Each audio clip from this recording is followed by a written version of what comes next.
She's so just fat. They're fine. They're fun to watch. They'll grow up quick, I'll tell you. Yeah. Oh, yeah. Yeah, he's fun to play with. He's such a nice dude. Yeah, we got our middle daughter's moving out It's here one of in those days, March. it's Oh, just good. annoying. Trying to get her house done. Oh my God. Yeah, that'd be good. Good for you. Yeah. How do we can know when they've ordered? Nice to see you, Frank. Thank you, my friend. Talking to your chauffeur here. I'm recording it. Your designated driver. Memory card. Huh? Yeah, get the name No, tag. hot spots. I just like those up Is this here. December one or the January? Just your head. December one. They I get don't you. have a bulb. They get you. I don't need to worry You about gotta that. think about it. You guys ready? Kevin, we got cocktails on the boat. And Meryl's not with us. I Courtney, I took a quick little video. I said, that'll be for cocktails on the boat. Look at Mr. Del Duca here. Good evening, everyone. We're going to call to order a regular select board meeting this evening, Wednesday, January 8th at 6 o'clock. And we're back in our meeting room here at the Bethel Town office. We do have a quorum with 4 members present this evening. If you would stand and join me in the flag salute. Please. I pledge allegiance to the flag of the United States of America and to the republic for which it stands, one nation, under God, indivisible, with liberty and justice for all.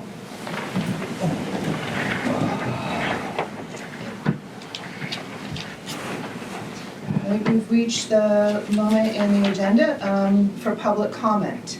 Is there anyone here with any comments you wish to share? Okay, we will continue on. Adjustments to the agenda, and we do have one adjustment, and that is to add a warrant 2025-55, in the amount of $3,442.28. We would add that to the end as C of the warrants. I'll move that approval. Second. Any questions? Hearing none, all those in favor? And it's unanimous to add that, so it can be added. We're on to public hearings, and we have 3 this evening.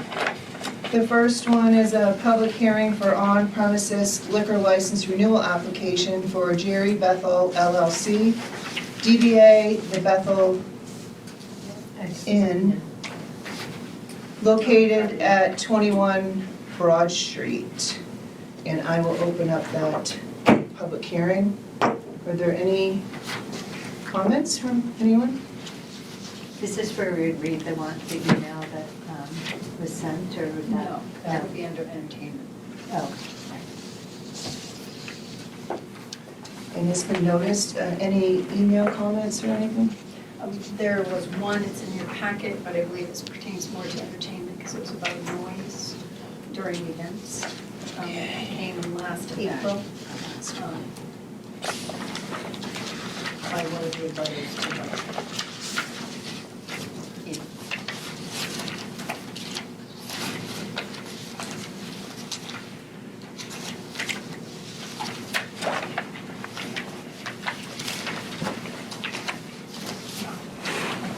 Okay, we will, we'll take this into the public comment at the entertainment permit.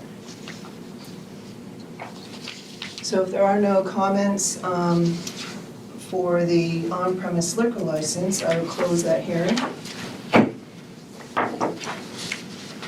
We will open up the second hearing for the entertainment permit for Jerry Bethel LLC, DBA The Bethel Inn, located at 21 Broad Street. Any comments?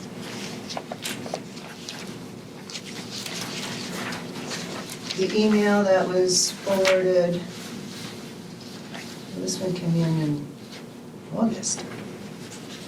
Okay, this is from Regina Fiore, I'm gonna butcher this, I'm sorry.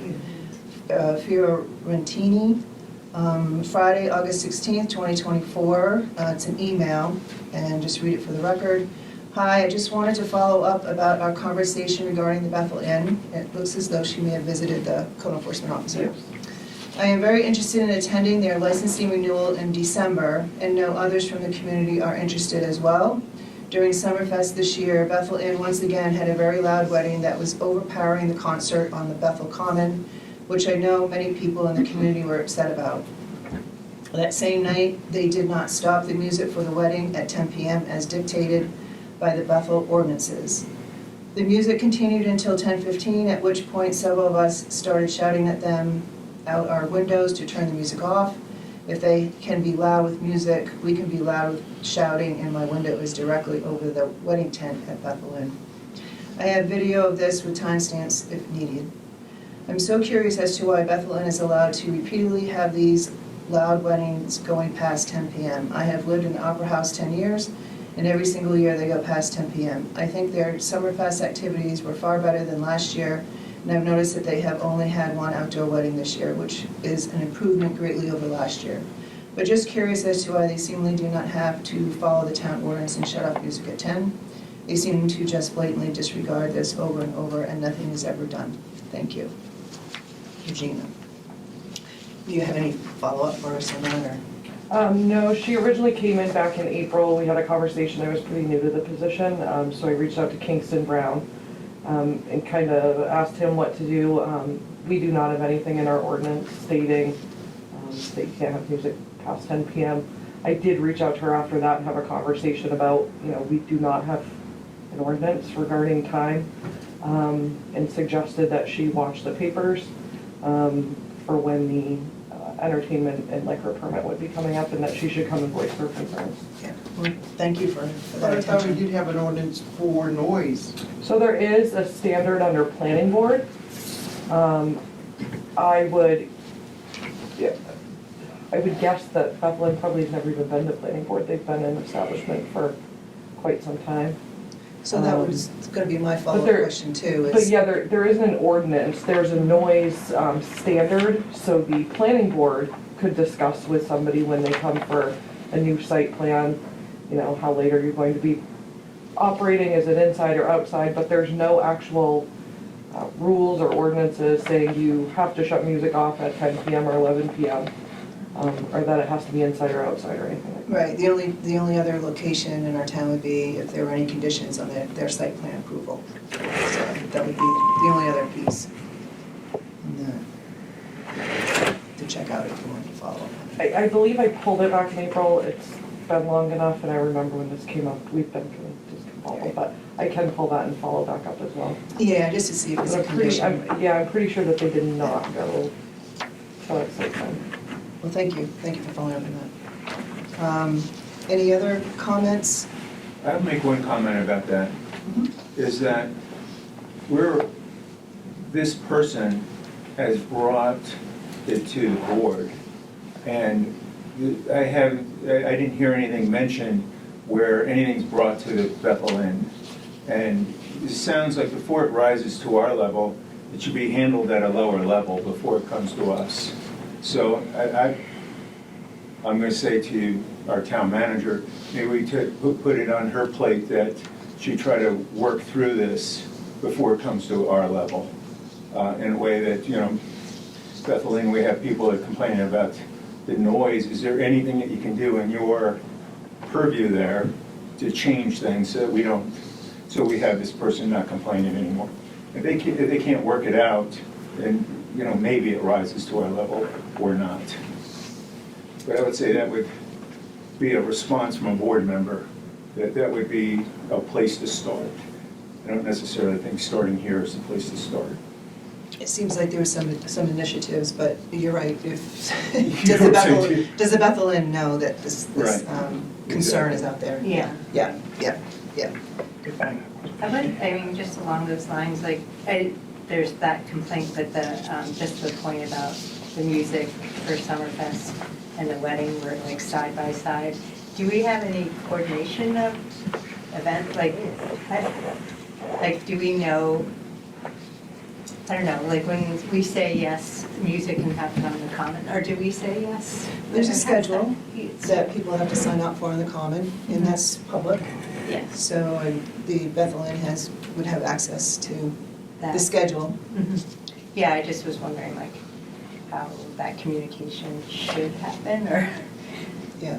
just so that, it was kind of disappointing for so much effort to be put into a community event and then have something literally right next door.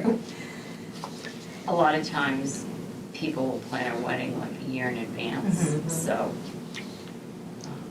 Yeah, I just was wondering like when somebody, I don't know, signs up to use the common, like I don't know how she knows there's only one wedding next year. How do you find out like that schedule?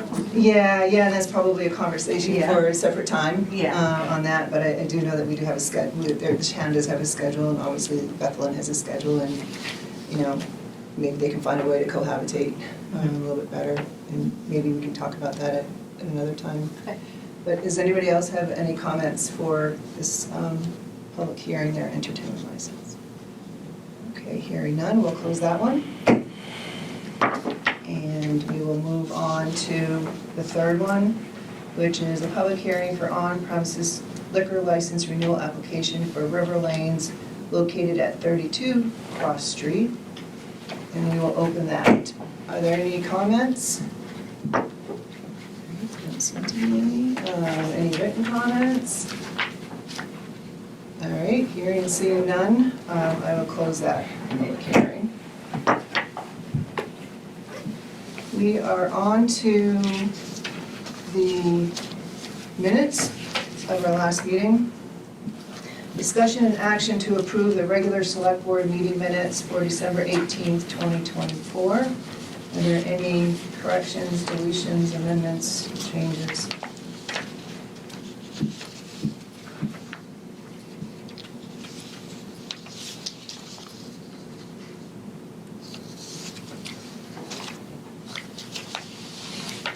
Maybe a little bit longer.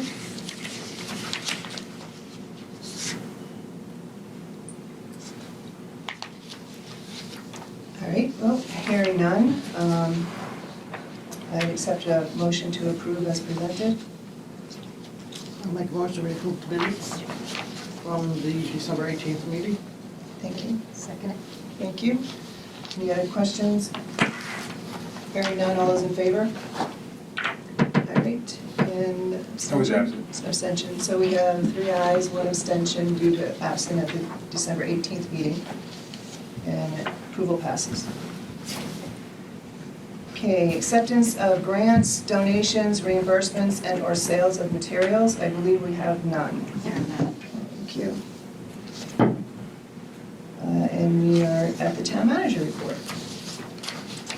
Update the co-block project. So I did get an update this afternoon at 5:30. They will be completed tomorrow by noon time. Octagon did schedule the air quality inspection and testing, and that was confirmed with Randy this morning from air quality. That will be done Monday, the 13th. Chris Sanborn will be here tomorrow to shut down the server at the fire station, and will be at the town office to hook all of the equipment and the server back up. And he will also be at the airport to do what needs to be done there, to close the operation down there. The town office on Main Street and the temporary office locations at the airport and fire department will be closed for public business tomorrow and Friday, the 9th and 10th, due to moving back to the Main Street location. And we are all quite excited to come back. As of today, our total expenses paid out and pending to pay total $120,000, We have approximately $50,000 left in the co-block capital reserve account. Town departments will be closed on Monday, January 20th in observance of Martin Luther King Jr. Day. There will be a budget meeting Monday, January 13th to review the money article for the special town meeting warrant that is scheduled for July 22nd. I will also review the meeting schedule for the fiscal year 2026 budget at that meeting. The next airport meeting will be Wednesday, January 15th at the airport at 4 p.m. Monday, January 13th, the 30 to 45-day foreclosure notices will be sent to 10 property owners who still have balances owed on their 2023 taxes. Automatic foreclosure for unpaid 2023 taxes is February 24th. Friday, January 10th, Northeast Bank will have their parking lot lights replaced from 8:30 to 9:30 a.m. and we were notified that there would be a lift truck in the parking lot and to avoid those areas. I was notified Monday that the cutting on the Bingham Forest property has already started. On December 30th, we had 8,751 gallons of aviation gasoline delivered.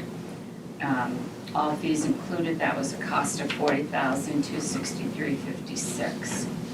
Reports for December 2024 in your packet, the Oxford County Sheriff's Call Log, the Airport, Fire, Rescue, Recreation, CEO, and Public Works Department Head reports. Part of the requirements of receiving the $1 million Northern Border Regional Commission grant is to post an early notice and public review of a proposed activity in a floodplain because that area is in a floodplain. That notice was posted on January 2nd and will be up for 15 days for comments. The email address is on the notice if anybody reads that and wants to provide comments. There's one vacancy on the Budget Committee with the term ending December 31st, 2025, and one vacancy on the Recreation Committee for a Greenwood resident with the term ending 12/31/27. Expense report summary from July 1, 2024 through January 8th, 2025 is in your packet. We are still working on a few changes to the reporting with the auditor that needs to be made. Thank you. Thank you, Sharon. Any questions for the town? What time will the budget meeting on Monday, the 13th? Sorry, that's 6 o'clock. 6 o'clock? Yes. And we should be at that? Yes. Yeah, Any questions? Okay, we'll continue on. Board committee reports. We don't have any in person, but we do have several that Sharon had with her manager report. We're going to continue on to our business items. Their first one is Mayor Purcell with an update on First Light's fiber expansion plans and digital services in Oxford County. And we believe she's coming from another town giving an update. So we will put that on pause until she arrives here and see how we can get her into the schedule again. The agenda. We'll continue moving on. Discussion and action to approve the application for an on-premises liquor license renewal for Jerry Bethel LLC, DBA The Bethel Inn, located at 21 Broad Street, Bethel, Maine. We had the public hearing.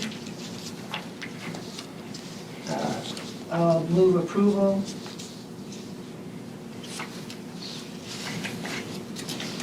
Second. Any questions, thoughts, comments? In their application, it says, do you allow dancing or entertainment on licensed premises? And they said no. They definitely have dancing for the weddings outside, so I was just wondering. I had the same question since they're coming to the town for entertainment permit, which means they also have music and such. I don't know what it is at the state level. I mean, it just says you need to have a license from the Maine State Fire Marshal, so maybe, was that was included, or, I guess it was, right? I don't know. I didn't see any. Yeah. That would be their concern at the state level, if I'm correct. So so, If they have a concern with that, yeah. they wouldn't have sent it to us. Yeah, I don't know what, the statutes and such are that triggers entertainment as it pertains to the fire marshal. I don't know what that is. But I did know that as well. Have we gotten clear, or can you give us, Sharon, what, as a select board, we're approving that we received an application and that it's complete? Is that what we're voting on? Or, because we're not approving the license, the state approves the The license? state approves the license, and they just changed their rules on it. The applicant does no longer applies here. Right. The applicant applies directly through the state, they send us their license. So all we are is approving that we received the information, it's complete, and it is up to the state to approve it. In actuality, and it's in the law, we are confirming that it's on the local level. The state wants to know at the local level, are they in violation of your ordinances? Are they a nuisance and a menace? There are certain parameters. None of that's And none of that is in here. included in Right. this. No, this just triggers, and that's why there's like a public hearing, so that you have public comments. And on the old paper applications, it had what our responsibility was to review, and maybe we can get that back out again and distribute to us the law. It might be so we know. good, because Yeah. to do a deep dive in this when it is inappropriate, the state does it. Right, It's complete, But it's aren't they been filed, relying, it's paid for. but aren't they relying on us to say, well, in fact, they do have dancing? I don't know that. well, I if don't they know do, they're relying on us to say they have a valid entertainment permit from us. They'll find out from here, if the fire marshal, I don't know what review that they do, but we're not responsible for the fire marshal. Right. We're responsible for our entertainment permit. And that's what we're doing. So we're just the local piece that gets put in to the big piece on it. So I think it might be benefit if you could distribute the law, and within the law, you can see what our Right, because responsibility they is. inspect, the state comes out and inspects, the licensee answers to the state, not to the town. The town, so our responsibility is to say, we received it, looks complete, and now it's on to them to do the next step. Well, we're confirming again that they have satisfied everything they need to satisfy to have a liquor license and to have an entertainment permit for us.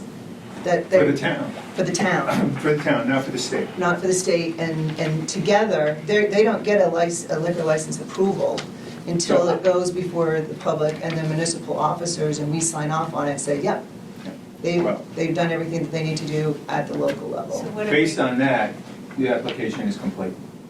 Well, I'm not saying it's not complete, I just was. It will be Our- complete once. our job once is we- done. Once you yeah. approve it. Once we approve it, our job is done. Yeah. Our job is done. It's up to the state to do the rest. To do the inspections and Yes. everything. And we'll have the law with us. That'd be great. I was keeping a copy of it with my folder, but I don't have it. And I don't have an old, look, it's been a couple months now, an old liquor license, an application on it. So, So basically, we don't police it, the state does. But when you say at the local level, we need to make sure they have everything for liquor license, what would that be? Like, that they have, they are not in violation of any of our ordinances. They have the planning board approval, whatever our ordinances say, and they're not in violation of their conditions, of site plan, and the things that we have control over.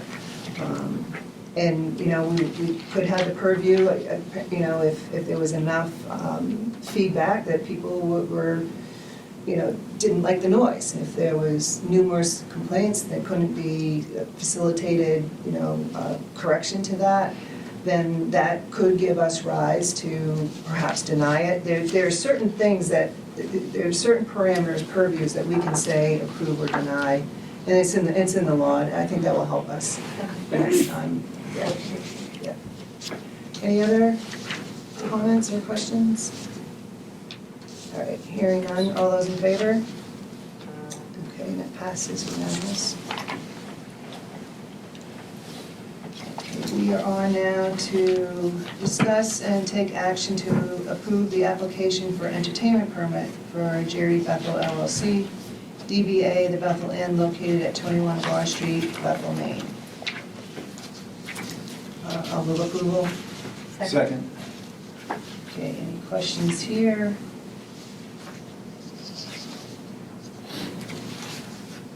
Thoughts?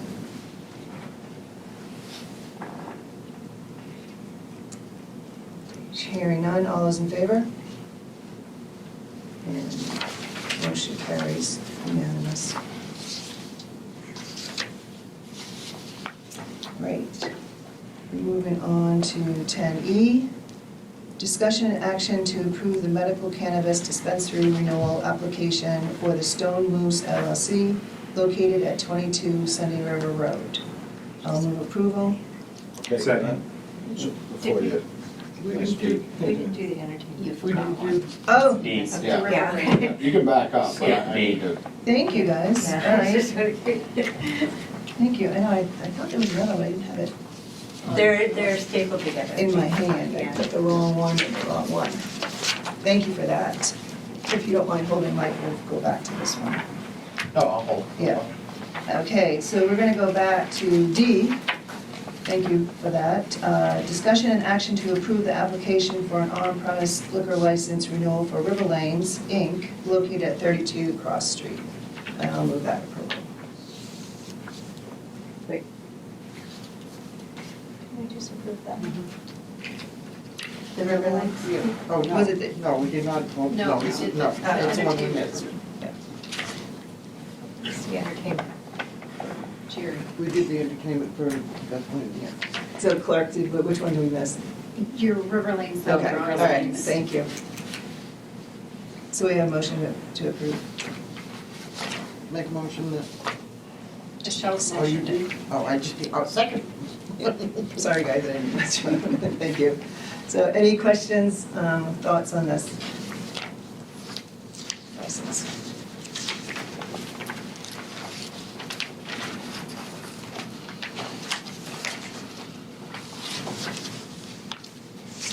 All right, hearing none, all those in favor? Okay, and the motion carries unanimous. Now, to discussion and action to approve the medical cannabis dispensary renewal application for the Stone Moose LLC located at 22 Sunday River Road. Sounds like you want to add something, Mike, so Yeah, what you add? Yep. Yeah, I've been, excuse my voice, I've been on the phone with the state, the attorneys, emails all day long, since yesterday and today with the state. Okay, so this come about because we have the business sold, and we were told from them that we have to change to a dispensary because we cannot sell a caregiver business because that is an individual. Okay, so you can sell a dispensary, okay, especially because it's going to an out-of-state company. What we ran into, the reason why we were gonna change it to the Stone Moose, that was on us, because it makes the sale easier, because they're just buying one company. And if the sale didn't go through, then it makes it easier for me and Jody, because now we're only running one set of books.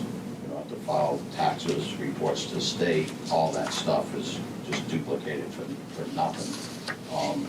But in talking with them today, we can clearly do that. That's not the issue. The issue the attorney raised today with us is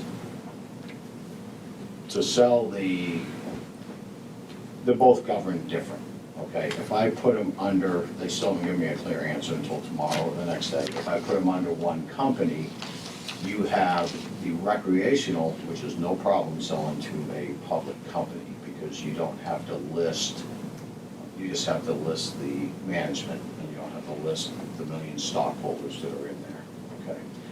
On the dispensary issue, they still don't give me a clear answer, because I'm arguing a little bit with them.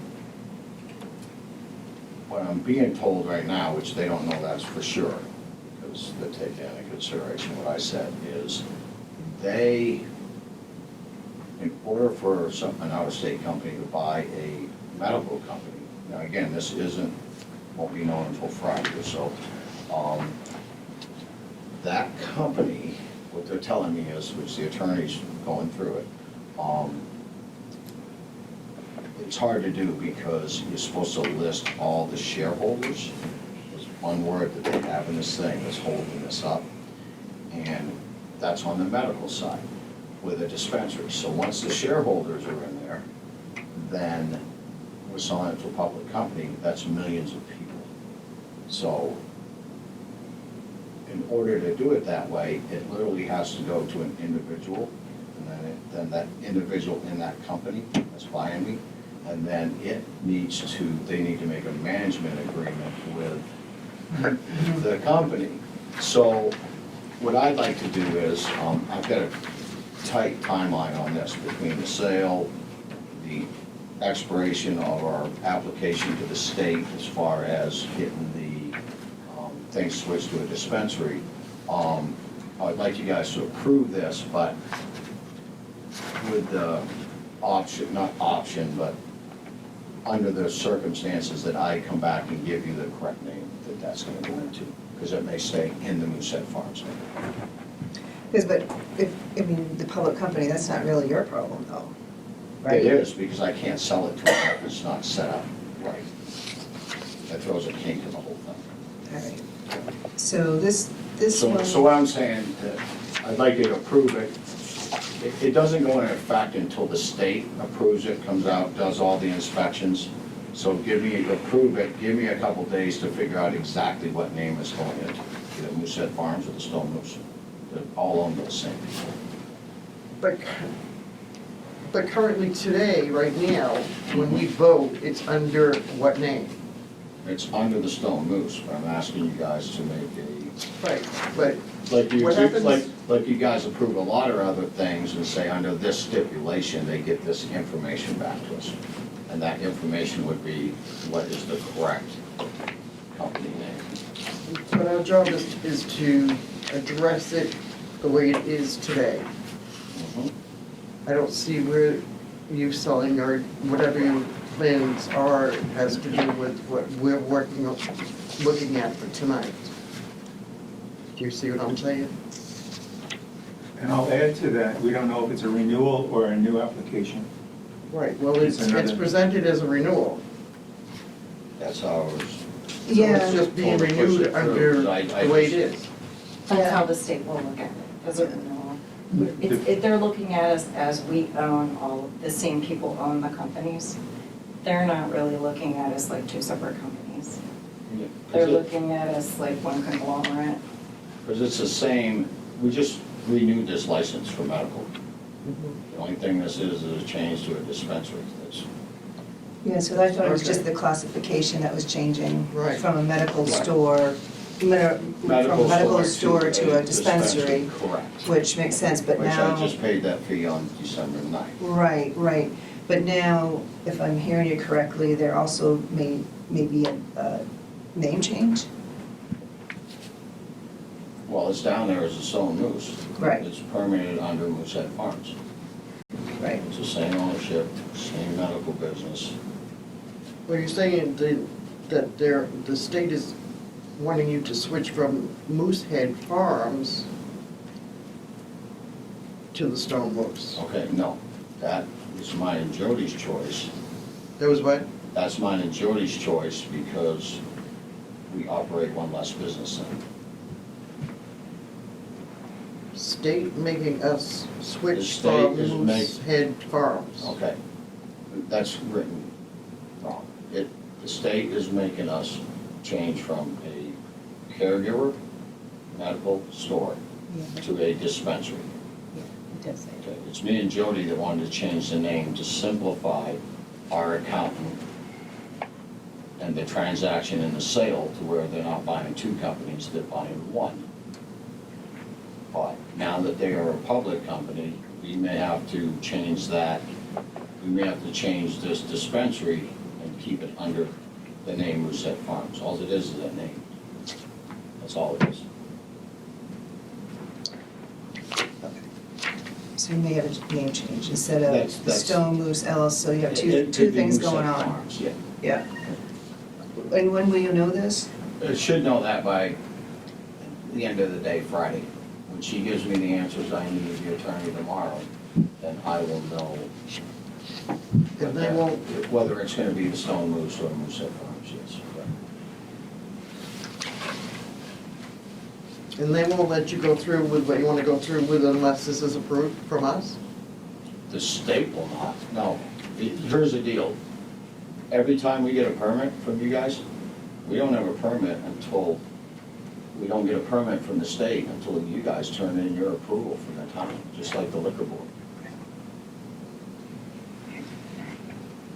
So what I'm asking is, like, when somebody comes in here, you guys think of something else that you want in there, and you say, okay, we'll approve this pending they're given the additional information. So that's all I'm asking. That's it. And you'll hear back from the attorney on Friday. Right? I should hear back by probably tomorrow. And then what's your next deadline? The sale? My next deadline is to give them the approval from the town so that they can come out and do the inspection, to give us the license, the dispensary license. The only question on this is, what name is it gonna be under? And it's not their choice on what name it's under, it's mine. Because right now, I can run this under this because it's me and Jody and a handful of investors, which isn't an issue. When you sell it to a public company, it states you have to list all the shareholders under a dispensary, and that is millions of people. So they're trying to figure out, this hasn't been done in the state before, so they're trying to figure out, is it easier, they're trying to give me the information, it's my decision, mine and Jody's, they're trying to give us the information, is it easier for us to put them under both companies during the sale, or leave them as two separate companies? So I don't have any concerns with changing the classification. The only piece is we don't know what's gonna happen, and we wanna act in a No, timely it's gonna for the happen, name. it's gonna happen regardless. We just don't know what it's gonna We just be. don't know the name yet, it's 100% happening regardless. Even if I don't sell it, we're still changing it to a dispensary. Because if another sale comes up, then I don't have to jump through these hoops again. So the only thing I can think of is for the name, and since you don't know that Well, you can yet. put in there either that or Moosehead Farms, and at the stipulation, I bring you the name before you issue the license. So in other words, the company that you're gonna take two companies and put it in a new company. It's basically. It's not a new company, because Stone Moose LLC is my rec company. So you're just gonna take one, you're gonna merge two companies, Yeah, two Frank, companies into one? What happened is, we have the Stone Moose, which is recreational, right? Yes. Moosehead Farms, our caregiver business, how it's set up, Yeah. cannot operate under this company over here, okay? It has to operate as a caregiver, Jody and I. Yes, but you're changing that so that you It can, would change it Merge for it into the other dispensary, company. which we can put into there. Yes. Okay? yeah, But the thing is, when we go to sell it, there's two different stipulations when a public company that comes in that their corporate structure is different than ours, yes. okay? To where it says they have to list all the shareholders. I heard Okay. that, I understand. That unless they have an individual that buys it that only has a couple people like me and Jody, and then does a management agreement back to them. But if I put them both under the same name, I can't just sell it to them then, because I can't legally sell this to the dispensary business unless it's over here, because it would have to go, it's a cluster.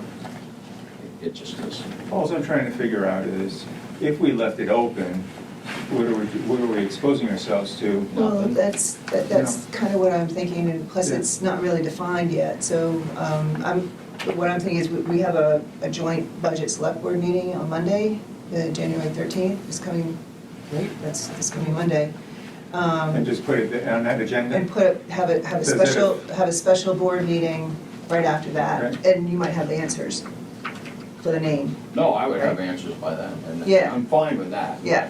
Does that The work? only thing that isn't defined is the choice that me and Jody are gonna make with the information they give us, if we leave it as the Stone Moose, or we do it under Moosehead Farms. Yeah. That's the only thing that's not. Yeah, Well- right. Do you think you might know that answer by Monday? Yeah, it should be able to. You should. Thank you. If we When is the do, next if we do meeting it that after that? way on Monday, we're not exposing ourselves to setting a new precedent And and you'll know the things like answer, that. too. So Yeah. it's cleaner and the time frame works for you, it works better for us. If we go that way, I'm just speaking here, and I don't have that information by Monday, what is the next select board meeting? So we'll, 22nd, 22nd?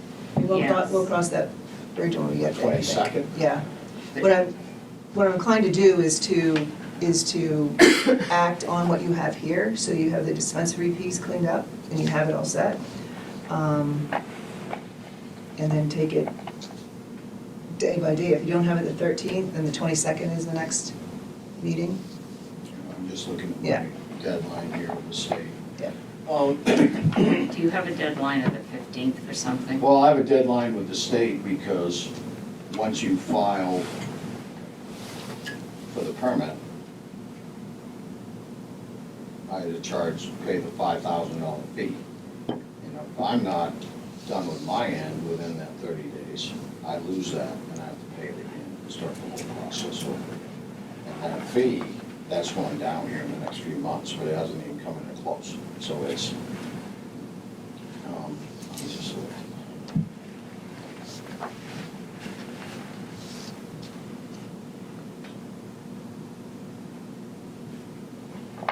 The 15th is the regular yeah, expiration. I know, but we filed, sorry.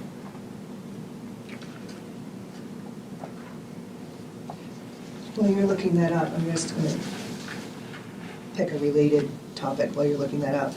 So as I was trying to identify the different classifications for our cannabis facilities, I noticed that we might need to do a little housekeeping on the application, because when you look at our ordinance, there isn't a medical store. It's called a dispensary, medical cannabis dispensary. So we might want to just look at the housekeeping of our application to make sure we align it with what the ordinance is. So I'll just, Give me 2 seconds, I'll give you. so I found that as I was looking through. Let's leave that with you guys.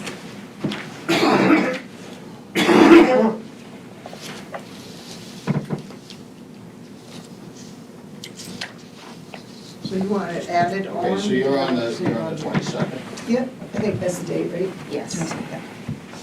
Yes, the 22nd. I have till the 24th. Yeah. That's how we do it. Okay. But that will work. Okay, all right. But I'd rather come in Monday if we have that answer Right. then. So Yep. let's still schedule that, but if I don't have that answer by then we'll go from there. Mhm. We can come in on the Yeah. 22nd. Yeah. And if I get this answer tomorrow, you want me to redo the application with the correct name on there, or what are we doing? Right, so I foresee approving this here, so you have it in case it's the same, and you can carry on. Okay. And then, yes, just fill out another application, so we have it correct in the records. And we would make some sort of notation that these previous, like the one that was approved in December, that's null and void. Right. And this is current, and then this would be null and void, and There's the gonna next would be be, correct. just so you know up front, there will be a small overlap there, because once you approve it, that triggers my inspection. that could be less than a week out. Less than a week, but I will not receive a final approval from the state until you turn in your form and they come out and inspect and then they sign off. So there will be a small gap. I have no problem turning in the other permit. I'm just saying there's Yeah. going to be a small gap. All the paperwork to Yeah, the understood. state. Thanks. So you're saying approve that tonight, and then if we're gonna change the name on Monday, then come in? Yep. Monday night? Yep. Or if I don't have that information, I have until the 22nd to come in and do that? Yep. Okay. I think it fits both timetables. Okay. What are your guys' thoughts? That's good too. So we're gonna just do this with stipulation that there may be a change of name. Maybe a change of name. Yeah, I mean, take this at its face value because it needs to change the classification. So that needs to be done anyway. Right, and then they'll do a whole nother. They're doing the whole application, so we can, as the new ones become the appropriate ones, then as the time phases, then the other ones will become null and void, or you can turn them in when you're done. Okay. So we're just approving the name, classification tonight. Their application as they presented it with this name, because they don't know yet, that name might be fine. No, it's the change of dispensary to dispensary. Yeah. Okay, that's what we're changing Or tonight. you just wanna wait until Monday That's what I was thinking, and we just wait figure till out the Monday right when name they and bring it hand back in in, the and we new. just do one. You don't want to burn the hand? We've got it here, we'll do it. For me, I mean, let's do it, You're gonna have to fill out another application. That's fine. yeah. Don't send that to the state. I won't send it to the state until I hear from you, but Right. if they're approving it and the name is exactly how it is, I can. Yeah, then you can send it, but I will let's wait to just hear hold from you. off on that one. Hey, guess what, we're not open for business. Because then I will confuse them. I won't have internet, you're good. So, I don't need more headaches from them. so I will move approval of the application that we have in front of us for medical cannabis dispensary renewal, the Stone News LLC located at 22 Sunday River Road. Second? Any other questions? All those in favor? Okay, the motion passes unanimous. I think we've got our story straight, and the other piece is on the letter of submittal with this from the code enforcement officer. There's a request to waive the $400 application fee since this is a replacement, so I'd accept a motion to honor that. Second. All right, any questions on that? All those in favor? Right, thank you, passes unanimous to waive the Thank you. 400 fee. Because come March, they're gonna come in and redo this again, so you're gonna get paid again. What time is your meeting Monday? It's Monday, right? 16. Oh, you have to be there anyways. Yeah, so I guess, I mean, we'll have The a budget discussion. meeting's at 6, I would say by 6:30, we can add this as a separate. Yeah, Joey's gonna be there Meeting. anyway, so it Yeah. doesn't matter. Yeah. So, Yeah, well, we have to do the posting and such, so. Just let me know as soon as you okay, yeah, I'll let you know. All right, thanks. Thank you. Thank you. Thank you. Take care. Okay, so I've noticed that Mia has come in. Do we have the G&M applicant or the food truck applicant here? No. No. Okay, so it doesn't look like it'd be too disruptive to have Mia go now. Does that work with the board? Yes, it All does. right, thank you, Mia. Sure, thank you. Letting me share information with you. Let's see.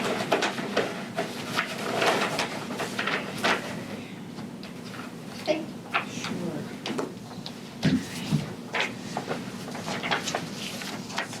Thank you. Sure. Thank you. Just enough. Anybody else want one? This is all about internet service. No? Well, I hope there's more interest once it's available. First of all, I think you all know me, Mia Purcell, I'm with Community Concepts Finance Corporation, and I just want to say thank you again to the town of Bethel for contributing some ARPA funds. I know originally you contributed all of them, and then you backed out, and then you did put some in, but it's great that that was added in, and I think it helped put Bethel and the other towns in this region, because you are the largest town in terms of population, in phase one of First Light's expansion, and you're kind of at the top of the list, so more benefits to Bethel.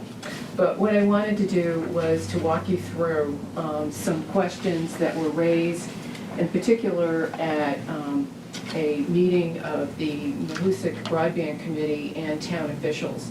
And Sharon and Michelle were there, but I don't think any of the rest of you were, and so I thought it was important to just brief you on this.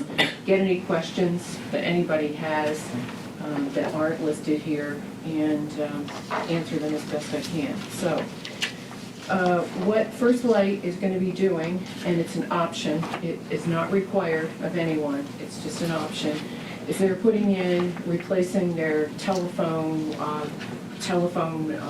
wire service for internet service, which is quite slow overall, with fiber. And that's like the Cadillac, the Mercedes, whatever metaphor you want to use of internet service. Super high speed, very reliable, futuristic internet service. On page 2, and I've double-sided this, is information about what the cost per month will be. And as I've said many times, we negotiated, and when I say we, it was the Mahoosic Broadband Committee, negotiated reduced residential and business pricing for the first 3 years of service. So you can see that here. And also, we negotiated free installation for both businesses and for residents during that same period of time. So it's a pretty good deal to get people to sign up. I cannot speak to what the pricing will be after those 3 years. It probably will go up, but I don't know what it will be or how much it will be. As I said, the service is being installed in 2 phases, and the towns in this particular region are part of phase 1, and there's a schedule on the back here that shows which towns are getting service, and as I said, Bethel's at the top of the list. So, and I've seen the trucks, and you probably have too, on Route 26. So they're out there. I love them in weather like this too. When can I place my order? Well, as soon as the service is available at your location, you can place an order. Before that, I don't think they'll accept an order from folks, because obviously the service is not available.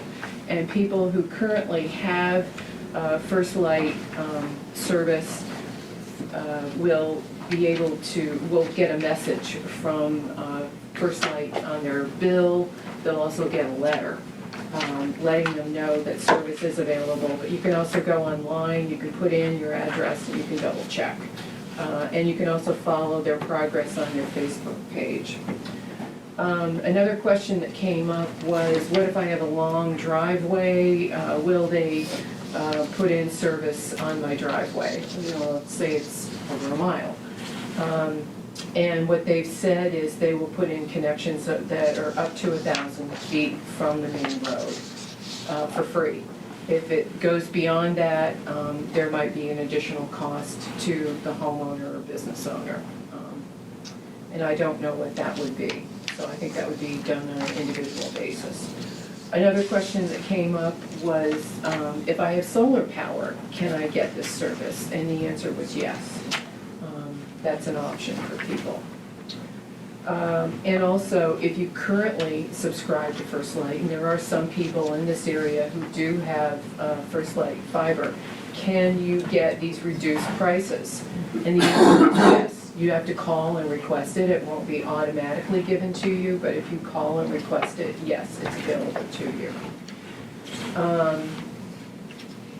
And if you have landline service, which a lot of people don't have anymore, you can still keep it.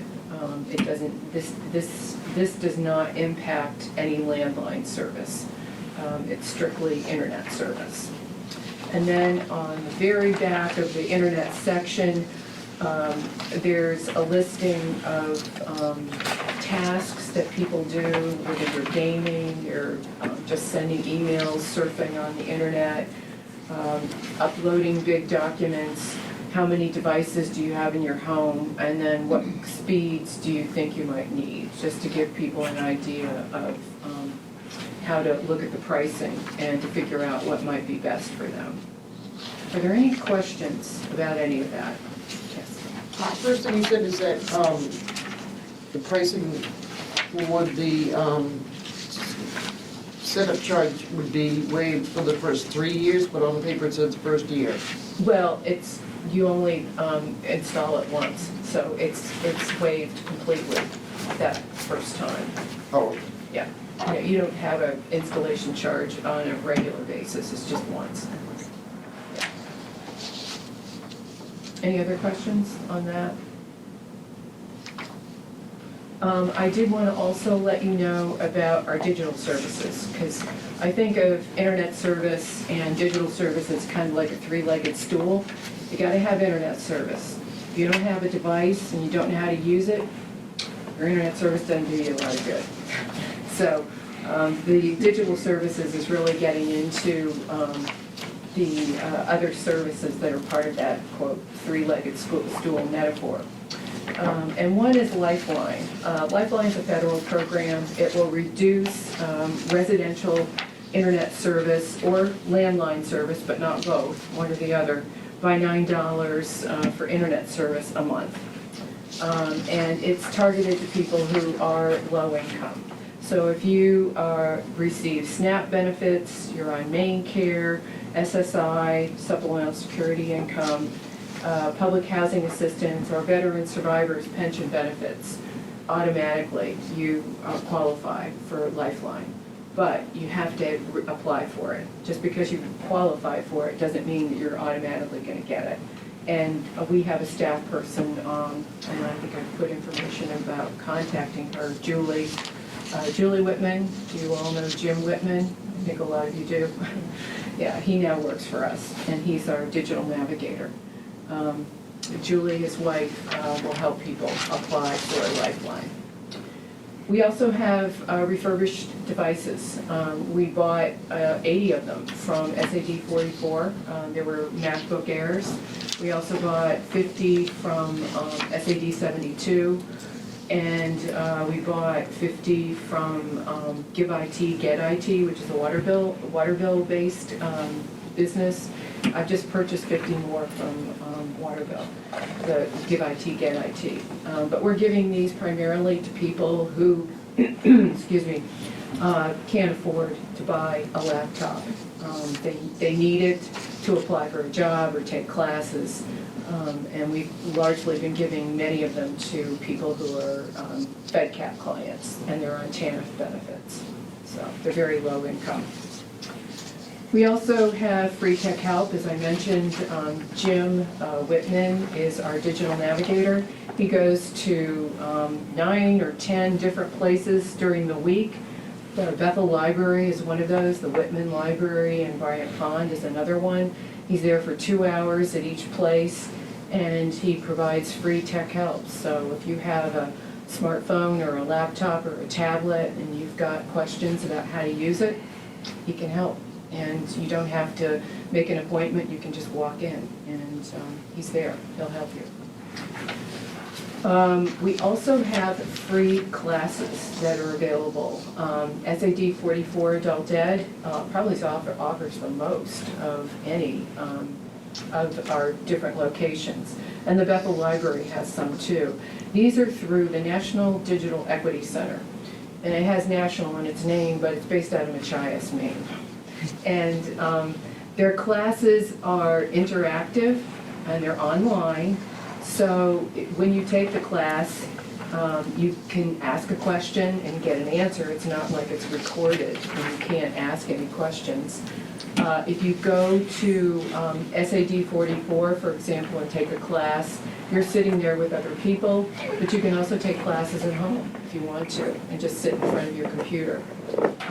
And they're great classes. There are a variety of them. There are everything from basic stuff like what's a device for people who have no clue. How do you set up an email account? How do you use Facebook safely? How do you use Google Docs? Excel Basic, Excel Intermediate. There's even a class on how to design websites. So it's everything and anything. And as I said, if you're a Maine resident, you can take them for free. And last but not least, I did want to mention that there's fraud prevention presentations that Oxford Federal Credit Union is doing. These are free as well. Their workshops are called It's a Scam. And I've attended one of them and they're excellent. They're really good. There are also 2 websites that I put in here. One is the AARP Fraud Watch Network, and the Veterans Administration has a website as well for information on internet safety.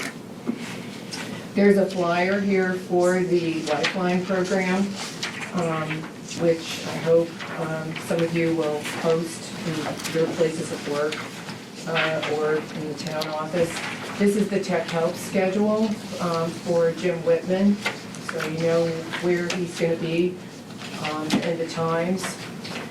And the last piece of information is a brand new program that the Maine Connectivity Authority has just opened up. It's for people who live down a long driveway and really just don't have access, they're off the grid. Or they're, as I said, down a long driveway, a mile or 2 miles, whatever. And First Light will not make it to their place. Or it's just so expensive that they don't have the resources to bring First Light down their driveway. What this is it's Starlink. And I don't know if you're familiar with Starlink. It's owned by Elon Musk.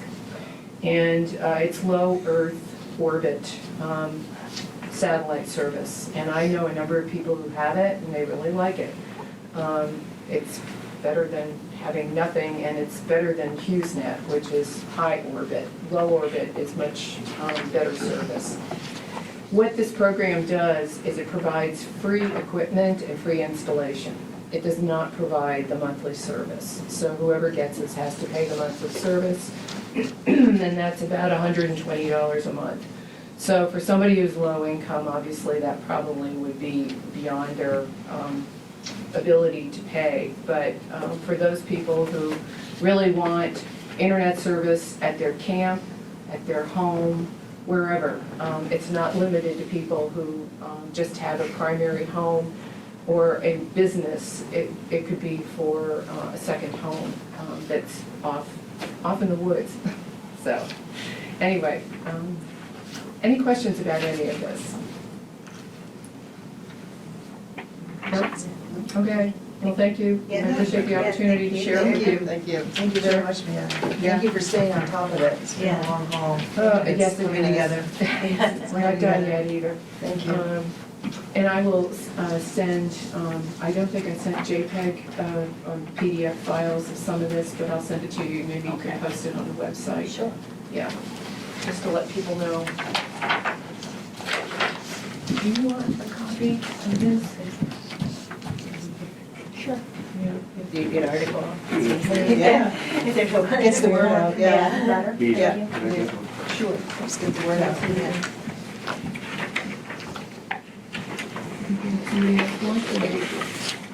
Here you go. Whoops, sorry.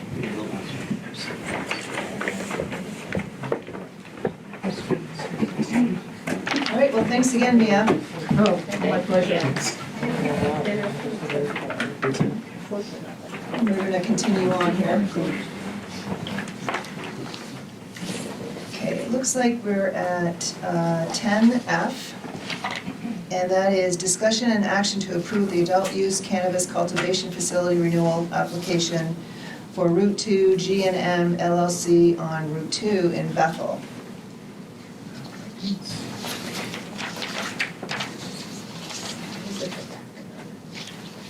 Is there a motion to approve? Motion to approve? Thank you. Questions? Comments? I don't understand why the applicant's name is Route 2 G&M LLC.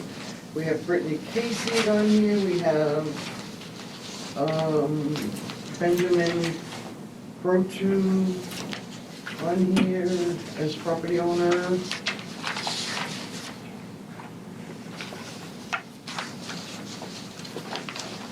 The name of the applicant is just a business. We don't, I thought the other applications used to ask for the owner's name more clearly. You mean the applicant's name? Because it has No, the owner's name. All right, the owner's name of property, okay. The owner's name is on here, never mind. Okay, never mind. and Brittany's the applicant. Signature. Yeah, kind of. Any, So there's name of applicant where it says Route 2 G&M LLC. Maybe it just needs to have. Yeah, well, that's what I'm saying, name Yeah. of property owner and name of applicant, and, yeah. If name of applicant is signed by Brittany, why is it listed as the Route 2 G&M LLC? she might be the LLC. Okay, So I did reach out to Brittany the other day, and I said that I was doing a permit for the cannabis cultivation. And I said, is the owner and business name both supposed to be Route 2 G&M? She responded, yes. Route 2 G&M is owned by another entity, which happens a lot of times with these cannabis businesses. They're owned by several. She said, if we need further clarification, she can reach out to her supervisor. I did question the same thing. I thought that was the safest bet. I didn't feel like Ben Proto should be put on. He's the property owner, but they rent the building off him. I don't think he would have been considered. I felt the safest way would have been to go by what she said and use Route 2 G&M. I did almost use Brittany's name, but she again is just a representative. So going forward, I can put who signs the application. Yeah, she's signed as a representative, and the Yeah, standing, so I can put her as the applicant going forward. I was unsure how this one should be done because it was very unclear. I think there's several companies involved. I mean, it's not any different than High Country Realty LLC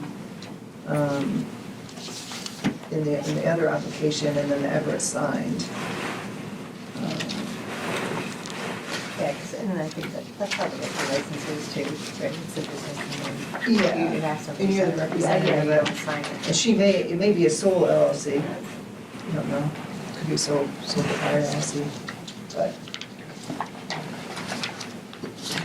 Thank you, Courtney. Any other questions?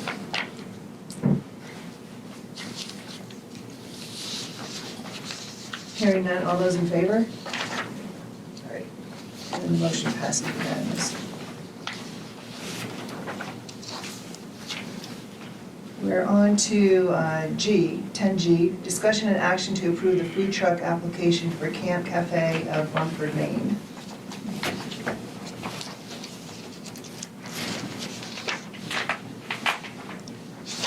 Is there a motion? I make a motion that we approve the food truck application for Camp Cafe of Rumford, Maine. Second. Thank you.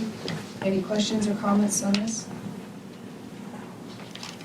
So this is in the same place for the food truck we approved recently, right? the other one was the sausage. Right. So they're in the same location? Or Yeah, they're all same looking people? at Parking it with the blue location.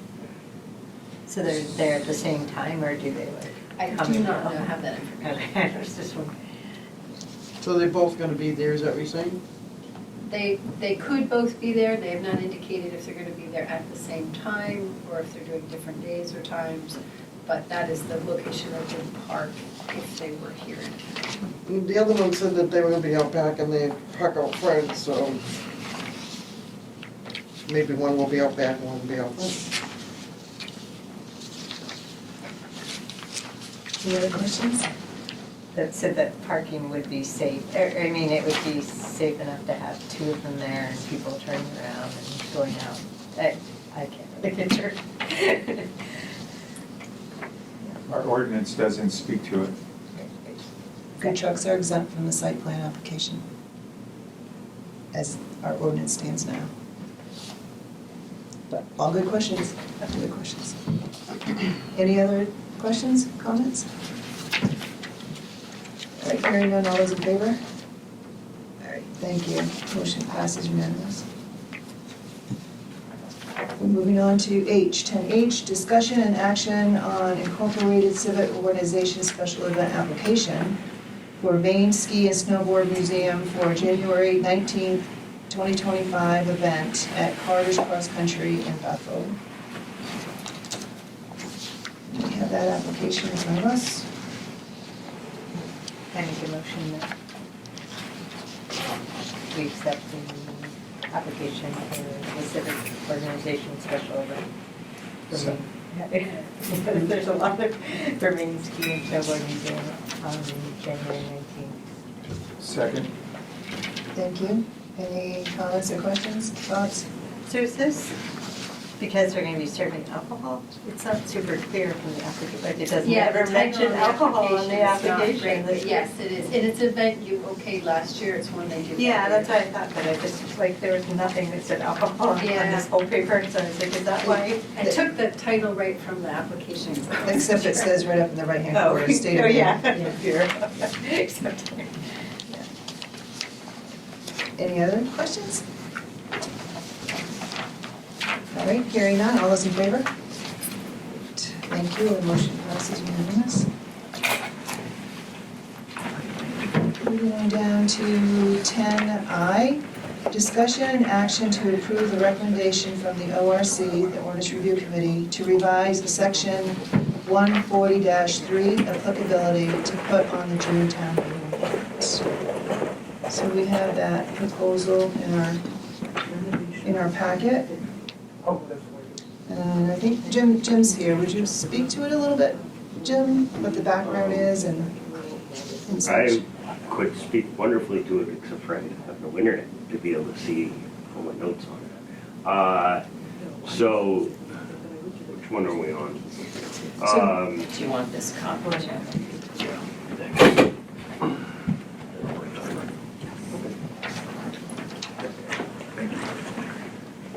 Oh, select board, planning board wanted, to figure out how to deal with businesses that have been closed for a long time, changes that come. And in order to do that, this was the cleanest, easiest, route to go about, based on what other towns have done and by basically just getting rid of proposed and adding that one line. So that the planning board had, not bite, but had something to go by if the business was closed.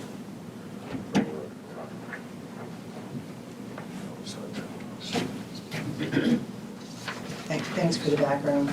Can you share any of the flavor of the conversations that happened to narrow down to this, or? Yeah, it went, we've been working on it for a while, trying to come up with the right language. Then we took that back to back to the planning board and asked their thoughts. And there was some extra wording in there that really could confuse it. So we got rid of that and just cleaned it up. I'm being vague, not intentionally, just because I You don't- can't go back to looking at the notes. Yeah, no, I like the direction that it's heading, and we got it like on Monday, so I wanted, for me personally, I wanted to take a little more time to think about it, because I know there's been challenges over the years for the planning board, not only change of use, and then, I was kind of, just the thought that I have been able to put into it, like the resumption of a, previously approved use. Is there may be situations like that. There's certain things that trigger automatically.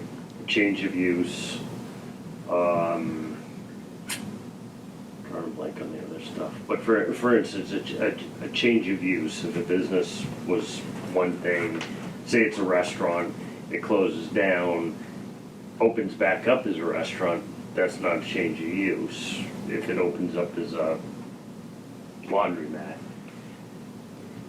or as a house, it's a change, and then goes back to something that's a change again. So there's triggers that automatically create a site plan review. This adds to that.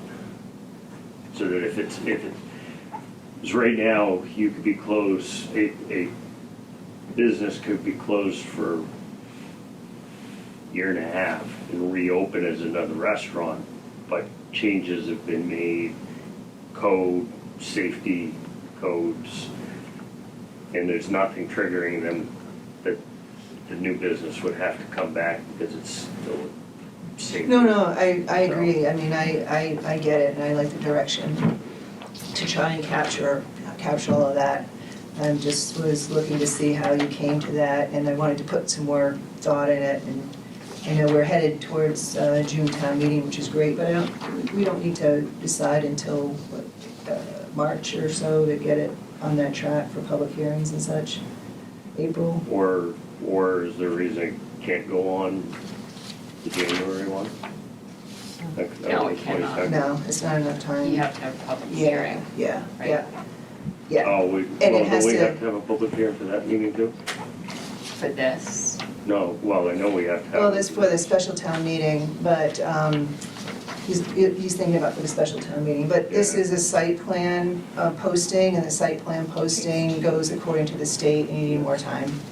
Yes. Yeah, It's 2 rounds instead of 1. yeah, and I mean, for me personally, I would wanna, it's bringing it into focus for me, and I wanted to think a little bit more about it, because I know all the challenges that planning board has had in the past. It also gives me an answer when, if planning board says, why isn't this on, I can say the time frame didn't match it. As far as the posting time and more. Oh, yeah, sure, if you need to have to explain it. No, Yeah, just yeah, in case they ask. yeah. Somebody's gonna ask. Yeah, but no, I see these things as, so we can group the public hearings, like, as we do in the spring, and then Yep. we put them on the annual town meeting. Yep. Please, do any of you guys have questions? All right, well then, if we could, keep this, for, again, a future agenda item, if not the 22nd, then in February, just so we can keep it on a path to be able to. I could put it on the 22nd and then want to do the schedule. For the budget committee, I also put the final dates for public hearings. Okay. So we'll be able to see that as well. Yeah, that's great. Thank you. Thanks for the work on it. Good. Okay, if that works for everybody, we'll move on.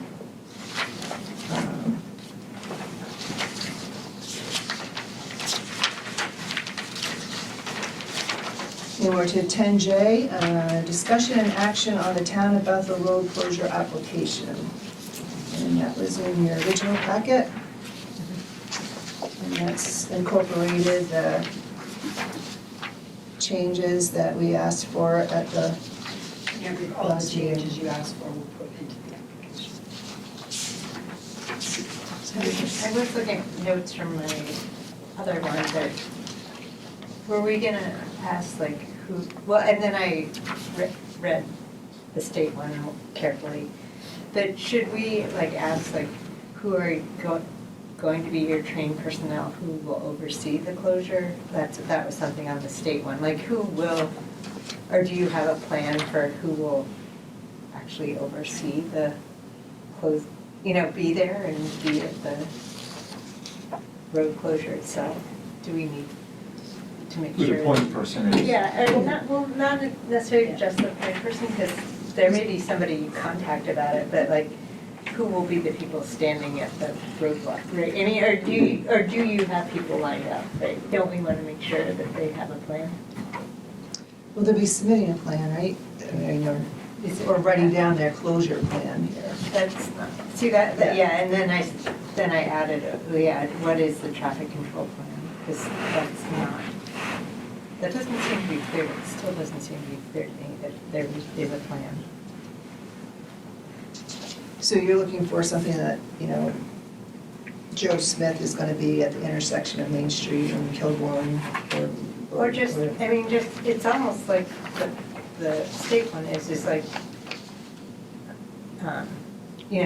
if you're closing that road, like, what's the plan? Where should cars go? Like, are there gonna be signs? Are there gonna be barricades? Like, because some people might not think about that if they've never closed a road before. So, if you're giving them a checklist, I feel like it could be more specific than just contacting those 3 phone numbers. Under the closure information, that's not. Maybe it goes providing what underneath you the need. diagram would include, Like, maybe you want. submit your closure plan that. Well, that's underneath the diagram, in my opinion, And they have Yeah. to provide that. Right, so Yeah. it's in the diagram, or are you saying that Well, it could be or it might not be? I would, Right. people may attach a diagram, like they may not even write the road name on it. Some people, you see the diagrams that we get for, Well, we could just add more narrative there. Please Yeah. attach The a diagram of your road closure plan, of the roads like, closed. or where's the detour gonna be, or what's the signage gonna be like? Yeah. I still think it's a little vague. And it is in concert, with the town. I mean, the town has the safety materials for them, has the barriers, and so a lot of these road closures are in concert with the town. So identification of what wants to be closed and what intersection and such, I think is great, and I think if they use as a guideline, is the town? Here's a question for you. This is, Yeah. and we don't have the answer to this, but this is an answer, these are answers that I think you're asking for, is that the sheriff, you gotta notify the sheriff. Well, what does the sheriff wanna know Yeah. about a closure? If we knew that, then we know that that's covered in the application, because the sheriff's gonna ask, what road you closing? And then between the sheriff probably says, we're gonna detour this way. This is the way, if we're gonna close this street, the detour is gonna look like this. Because that's what they do, they move traffic, so for even to ask an applicant to do that would be incorrect. So they have no control over that. The sheriff's gonna say where the traffic is gonna move and how they're gonna move the traffic through. Nobody else does that, the sheriff does. They're responsible for getting emergency vehicles through and all of that stuff. So the fire department may do the same thing. They may say, look, it's nice that you want to close the road, but we can't close it that way because we get trucks through that way or this or that. So that's why we ask them to do this disclosure with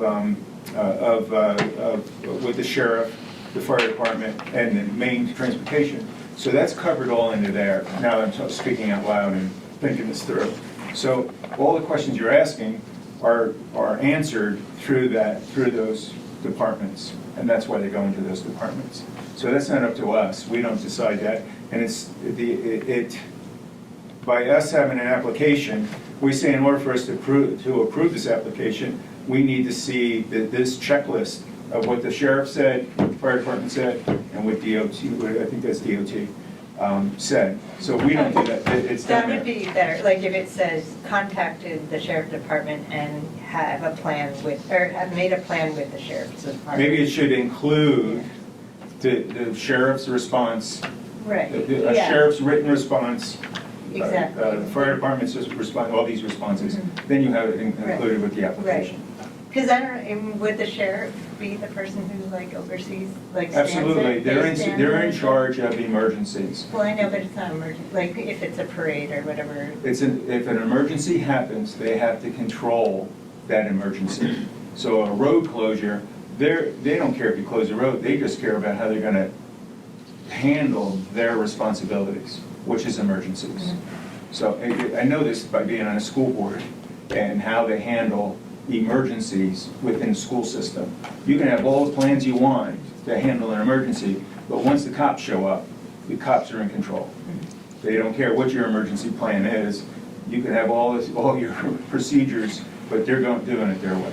Yeah, and same thing with the emergency services, the ambulance and the fire. And it's really, again, it's in concert with us, with the town, because the town has the materials. When there's a parade at Main Street, we know what roads are gonna be closed, and the barriers are there to be set up, by the organization when the parade's gonna happen and such. So it's a multi-pronged concert, actually, that happens. And I think if they can provide a plan as much as they can, is this gonna be attached to their application? To kind of give them guidance as far as what we would be looking for. I think that would be helpful And in too. putting it together, when I was listening to you guys, the big thing seemed to be that people weren't realizing they needed to give you time to consider it. So that's, the application is kind of saying right there, we need time to consider this so that they can come to you and you can ask questions if you need to, so they're not coming to you Yeah. 2 days Well, before the one the we had event. from BAM, it wasn't necessarily a time thing, because I think it came in plenty of time, but I thought that this stemmed from that we didn't think they really had a plan. And so, how do we guide somebody who's new so that they give us the right information and we don't have to chase it down from them, I guess. But they have to provide that with this application. So they're gonna come get this application and they'll provide that information before we give it to you. We're not gonna give it to you if they don't give it to us. Yeah, And they and apply for it. and with BAM, we had information that they gave to us. It may not have been the information that they wanted to, but the information they gave to us was in a period, was in a place of the street in a high-traffic area. And at least that was, for me, was not, that's why we wanted to get more information. Is that truly where you wanted this to be at that time? So they had a plan as simple as it was, but for me, as what they presented was just, didn't seem like it was gonna work at that time. But this kind of formalizes the request. We've gone on common sense before, and I think we can still use that when we receive these. Are there any other tweets that you're looking at? And just, I thought the state one had really good things. So, just as long as they don't interpret it as just for state roads, because I think all those things would be really good for town roads as well. Like the public outreach part, like make sure it's, on flyers in the neighborhood or whatever, if the road's getting closed, but that would be just coming from the town, I guess. Right, and that's part of the reason of getting it sooner rather than later too, so there's time to get that word out. Does anybody have anything else? So does it need to be changed or no? Well, I was just gonna ask if you can articulate a little bit more. I just read it as if I only had those three things, I would literally call the sheriff's department and notify them. But don't we want a little more information, like what did the sheriff, like you said, what did the sheriff say, or what was the plan made with the sheriff? Here's the number to call. What was On the the plan? brochure, it says the law enforcement officer is the ultimate authority prior to, during, and after the community event. They know what they're doing. They know what they have to do, so I don't see where we have to be that specific on every single subject of them doing what they're supposed to do. We could ask, we could just put one more sentence, you know, we have please attach a diagram of the road closures. We could also say, please attach the traffic safety plan. Yeah. I would suggest this, and to our town manager, the next time you meet with the sheriff, have a little note there about asking about road closures. When they get a phone call about a road closure, explain to us how you guys handle that. So you can report back to the selectman on it. How does the sheriff's department handle that? And I guess the next time we talk to Mike Drodry, we might want to ask him, listen, when somebody calls up, and we'll have that, we'll just keep that in our list of things that when we talk to these people, that we get those answers. And But one quite option. frankly, I think I agree with Pat, that once these people are notified, they go into action and do their work. It's not our work. We've done our due diligence here by listing it, that it has to, these people need to be notified. Our job is done. And then we just take it at the face value, like if they have a road closure and we know that it's at a certain time, that's just not gonna work. Right, Yeah, yeah. And or location, yeah. Did you have an addition? So I think we should Well, accept it just- as it is, and we can review it next year if we want to. Sharon's We could gonna- also, after please attach a diagram of the road closures, is please attach a traffic safety plan. Yeah, I think Okay. Usually if it involves a lot of roads, I know this from my town, the police department there will tell us what the traffic plan is. So if we just add that there, can you approve it with Yeah, that? I just think it gives people, like, people who are planning, like, oh, I really have to think Yeah. about this, I'm not just like whipping this off, like, I really. But didn't you say the sheriff supplies that, Yes. not the applicant? No, the applicant wouldn't be, the applicant can submit that with the application, because the applicant's going to contact the sheriff prior to. So the sheriff will provide the applicant with that plan? Yes. I mean, I used to help organize the Malioca Day Road Race, and we would reach out to the police and the ambulance, but I had to ask them to come, and sometimes they would come and sometimes they didn't. It was not a guarantee that they were there, and then we were kind of like, ooh, we don't have like, ideally you do want to have a police car in the front with lights so that people are aware that runners on the road, but there were some years where they just didn't come, so, I mean, if you, yeah. But they were notified. Yes, yeah. Yeah. Okay, it looks like we're going to add that one statement on there. Is there a motion to, Make a motion that we accept the road closure application with the added sentence, request for a traffic, what is it called, the traffic? Safety plan. Safety plan. thank you. Second? Any other questions or comments? Hearing none, all those in favor? Great, thank you, the motion passes unanimous. You know what, 10K, discussion and action to approve the warrant for a special town meeting for January 22nd, 2025. And that's in your packet that was on your seat this evening. And I'll turn it over to the town manager to kind of walk us through. So, Article 2, the purpose of this article is to see if the town will vote to transfer $250,000 from the town's undesignated fund balance to be used for the overall match for the $1 Million Northern Borders Regional Commission grant received for upgrades at the wastewater treatment plant. This will include local development district, management for AvCog, and administrative costs, engineering, and construction administration for Weston and Sampson. So as you know, Weston and Sampson, who is the engineering company who is doing all of our projects and USDA grants for the treatment plant, applied for this grant for additional funding for additional upgrades. In getting that $1 million grant, we have a match.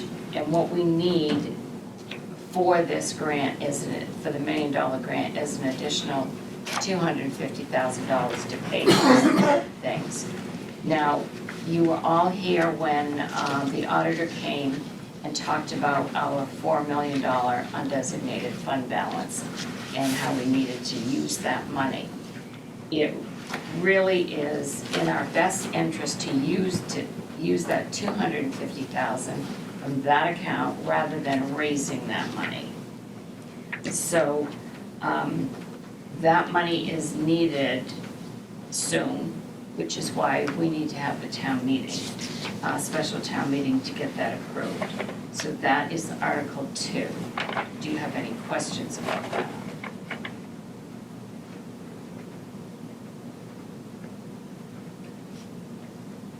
Okay. All right. Article 3 is to see if the town will vote to approve submitting and accepting FAA grant applications for the following 2025 projects with the anticipated town share for each project. So the engineering company that works for, that does the work for all of the airport grants that we have scheduled out for several years, gave us a list of all of the grants that they would be applying for, we would be applying for in 2025 all the way through 2035. So according to our codes, the select board has to approve applying for the grants and accepting the funds. FAA has a very strict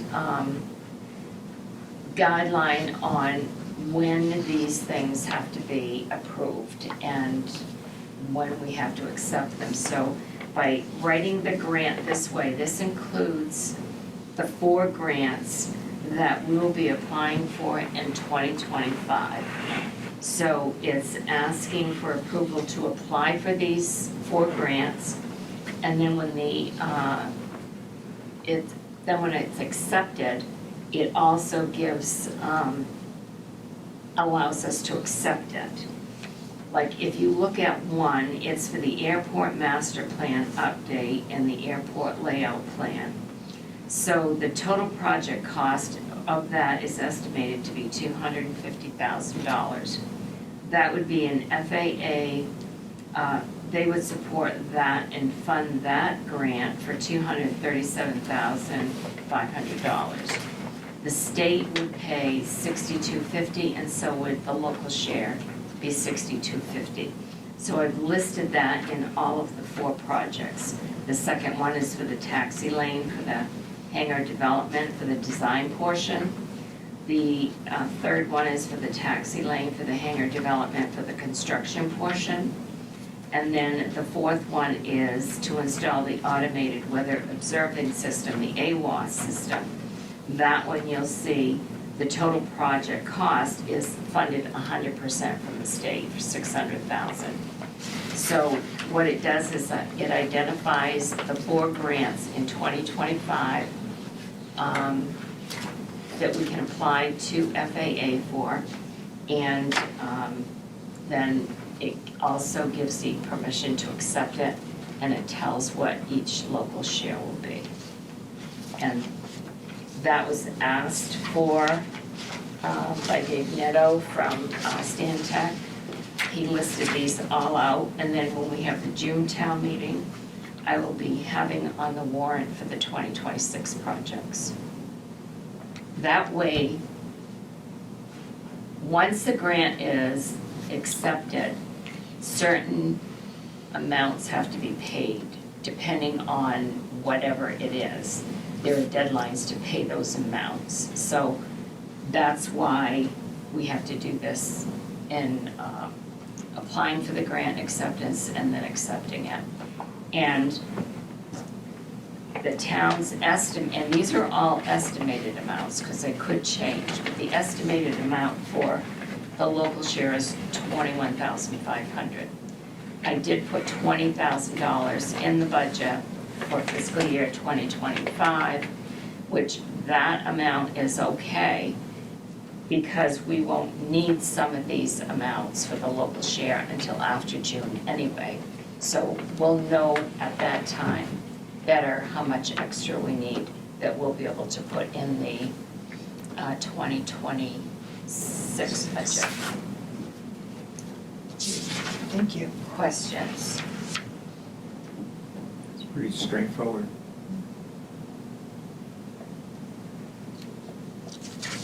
And then as these are accepted, when they are applied for and when they're accepted, I will, of course, come back to you with all of the information so that you'll know every step of the way. And I do have a copy of this too. I'll make a copy for you. I just, now that we're back here and we can make copies without running back and forth. So.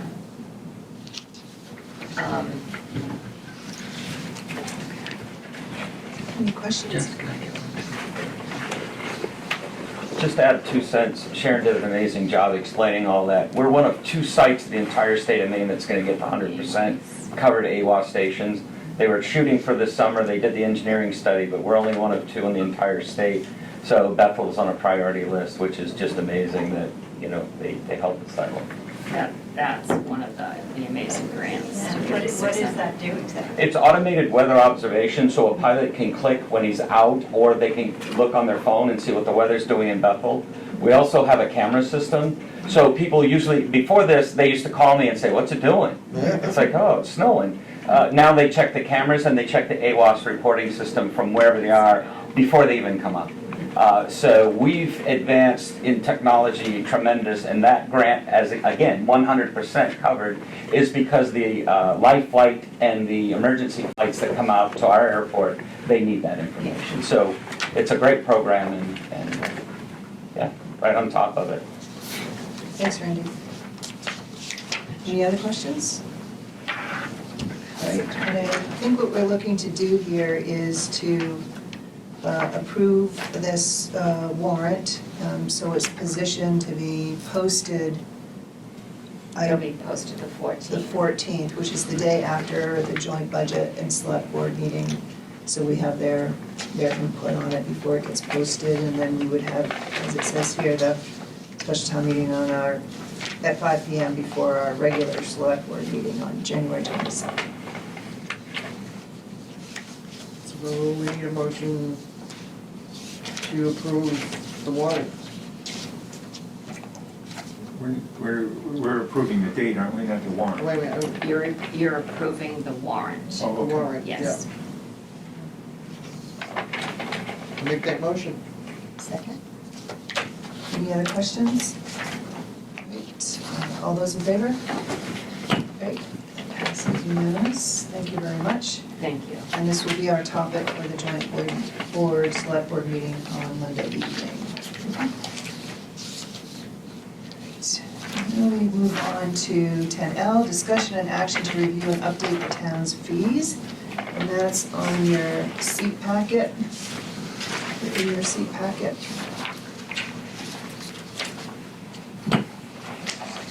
So this has highlights on it. It's easy to read by doing this. I can bring you down through if you want. Sure, yep, that would be great to get an overview. So the first highlighted item is building permits under code enforcement. So the top 2, residential main floor livable space, and the second one, additional stories of non-livable space. It's hard to tell because of everything's underlined, but what is being added to this that's new is a $25 base fee plus the 25 cents per square foot that was always there. And then on the second one, it's adding a $25 base fee plus the 10 cents per square foot. That came about, if you look at the attachment that I provided, this came from Courtney. She did a survey with 10 different towns on residential and commercial building permit fees. And so this is where she came up with what she's recommending. Instead of us charging 25 cents per square foot or 10 cents per square foot, she's asking that there be a base fee also paid of $25 for each of these.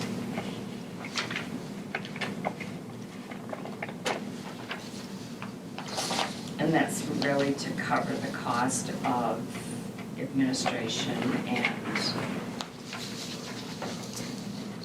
that way all building permits have a base fee that they have to pay that's the same amount. So is that for new construction?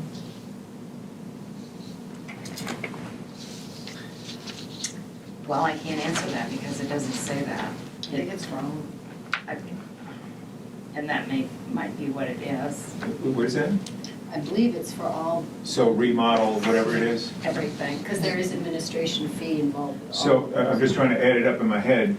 It's $25 a base, and for every 1,000 square feet, it's $250. 25 cents per square foot after that. Is my math correct? It is $250? Yes. Okay. Yeah. So if you're building a 3,000 square foot house, it's $750 plus 25. So it's $775. And then is if you're building new and you have 2 stories, do you pay that $25 base fee twice? Or is that base fee for the additional stories if you already have your main floor and you're then going to build additional stories after the main floor? So those are questions that I can have, because we're not asking you to approve this tonight, it's just to gather the information. If you have questions, I can ask those questions to Courtney, and we can get back to you with that information. That's great. And in fact, that's less because if you're building a 2-story, the second story is 10 cents a square foot. Yes. The main floor is 25. I see Right. that now. Yeah. Okay, so we got a couple of good questions there. So the next section that is highlighted is under the solar residential. The last time this schedule of fees was adopted or by you was July 29, 2024. I think that may have been when the solar residential, commercial, and industrial was added, but it was not on this main sheet. And a lot of these fees are not on the fee schedule we have online.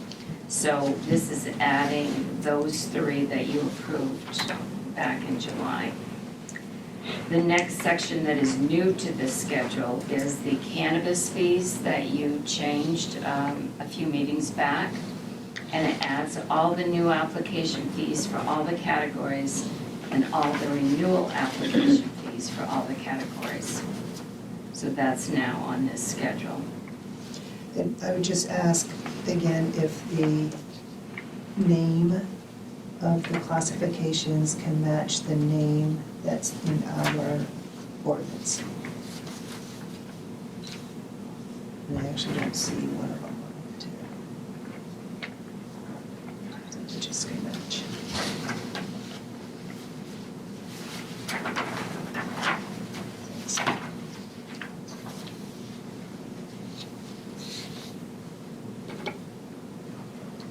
Thanks. Okay? Can we go back to the solar? Yes. So you,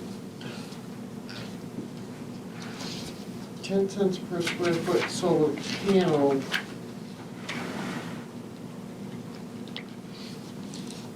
Okay, I'm confused because I know before it was just a flat rate, wasn't it like $25 something Yeah, originally? Is that what it was? I don't remember. and It was 25, I think, right? we were losing out on. So now we're charging per square foot per panel. It was set with everybody else around, and the average residential doesn't, or is very minor. Yeah. Commercial was more than solar, I think was 25 cents. I think it was 10, 15, and 25. Yeah, it is. That's what it was changed to, yes. So it's not just a flat rate anymore? No, it is not. So is it in addition to the flat rate, or is it in place of the flat rate? It's in place. Okay, yeah, because I think, I don't know if our code, I don't think the code covers that. well, the code says that a fee can be, but I didn't know if it was on a, sometimes they have the two-step fees. Because this doesn't exclude, because commercial and industrial need to go to site plan, so they need to pay the site plan fees, residential building permit. So this would be on top of the other usual fees that they would need to pay.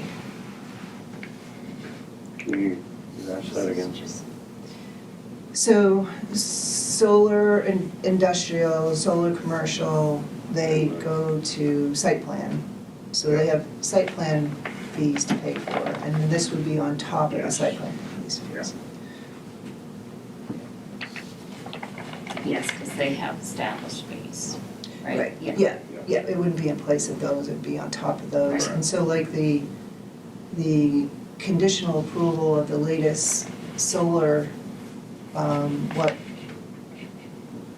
did they not have these fees on No. top of it?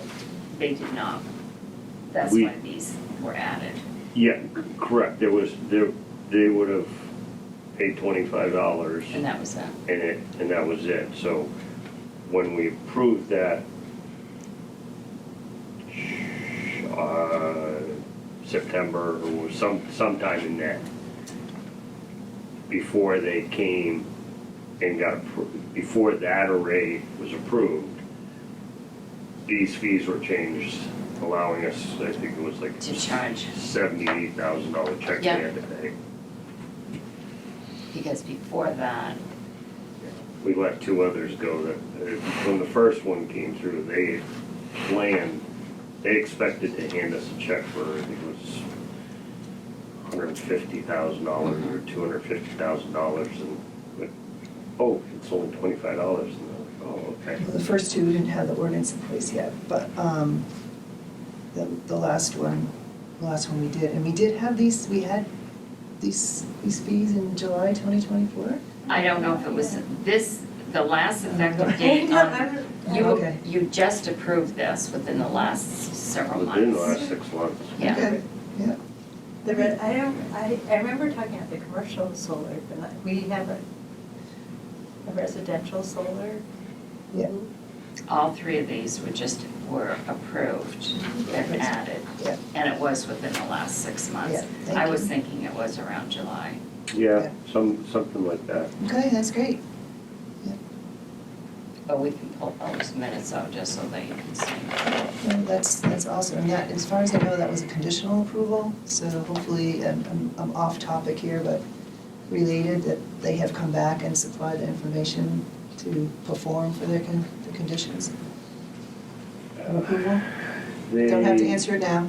I don't know the Don't answer. have to answer Yeah, now. That's I fine. know they stopped and then they came back. Yeah, yeah. I think You they can were answer, approved. you can answer it later. Yeah, I don't really know. Yeah.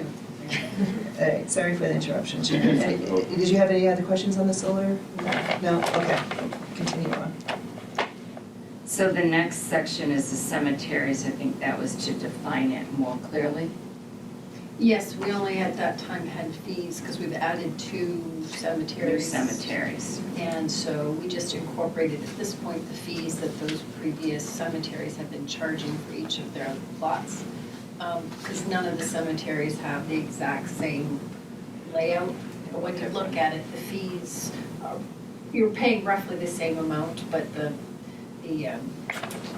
layouts of the cemeteries and the plot sizes are all slightly different. So we just rolled into our fee schedule what the previous cemetery associations were each charging for the 3 cemeteries that we now are overseeing. So there's no increases being recommended here. They're just identifying to make it clear what they all are. And these were what those associations had been charging prior to us taking the cemetery. how we only have these 3 cemeteries that have plots of land in town.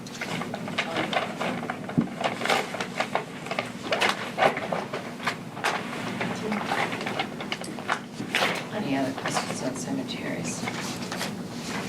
So then the next section would be under transfer station. So Scott is, you can see here, if we go down to, it used to, read motor vehicle tires, we're removing the word motor, just leaving vehicle tires, and removing 15-inch or less, and adding passenger no rim.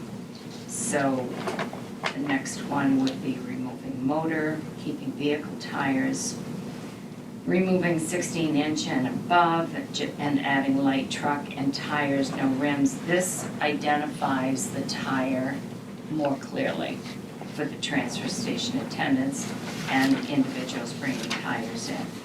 Under large truck commercial, we're removing large, keeping just truck and commercial, and then adding in the description, it's a dump truck.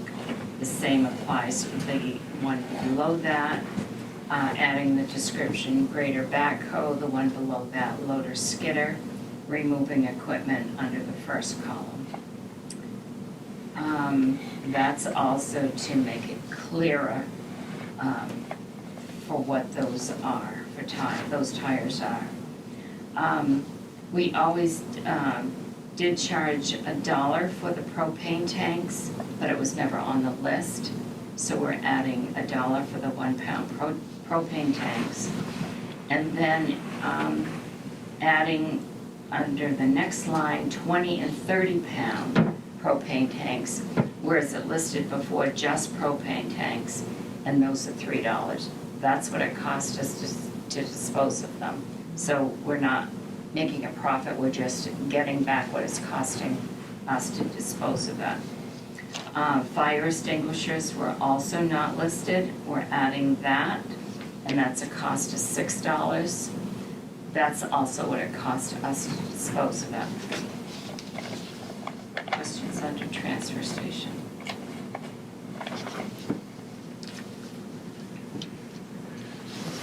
Why would a smoke detector cost $10 to dispose of it? Just curious. The Radioactive. stuff in The there. crazy internals in them, Yeah. the circuit boards. It's radioactive. It made me know that a propane tank is cheaper than a fire extinguisher. Most fire extinguishers are aluminum. Any other questions for transfer station? So we're not voting on these tonight? No, not unless you absolutely wanted to, but actually no, because I have to come back with answers from Courtney on the building permits. All right, well, thank you for that review. Any other questions now on this that you have? Nope, okay. Great. We'll bring it back up next time. Thank you, Sharon and staff, for work on that.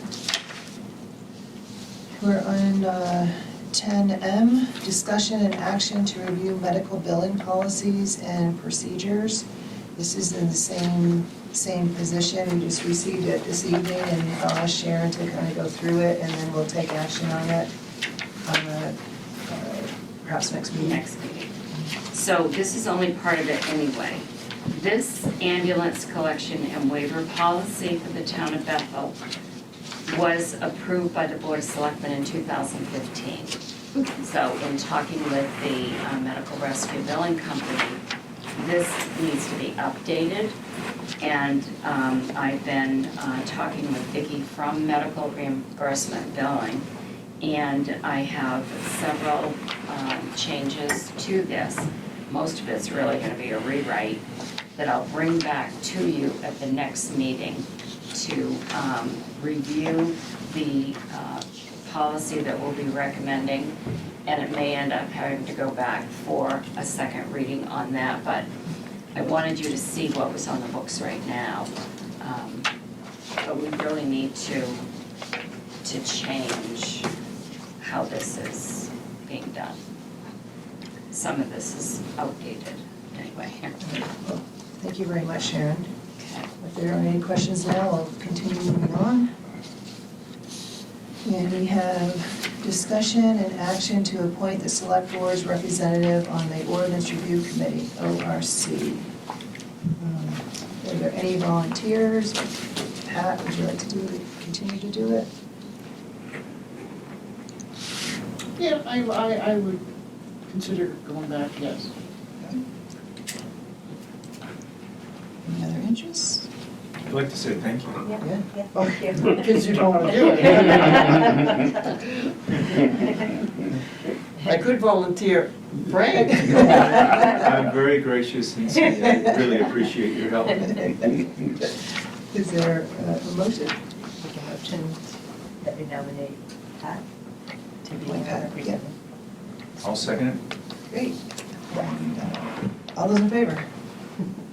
Very good. It's unanimous. Thank you, Pat, for your work. And also thank you to that committee. And along those lines, since we have one proposal coming forward, and I'm hoping that maybe at the next meeting or the early February, we can have an update on what's being worked on, so we can help with prioritization and see what we have on track to kind of get it on the annual meeting track too. That'd be great. And also, in the same subject, if anyone on the planning board, on the select board has any suggestions or requests too. Right. Well, this will give us the basis, yeah, what you're working on. I'll have and something then- underneath our comment on that. So, all right, well, thank you for that, for future agenda item for update.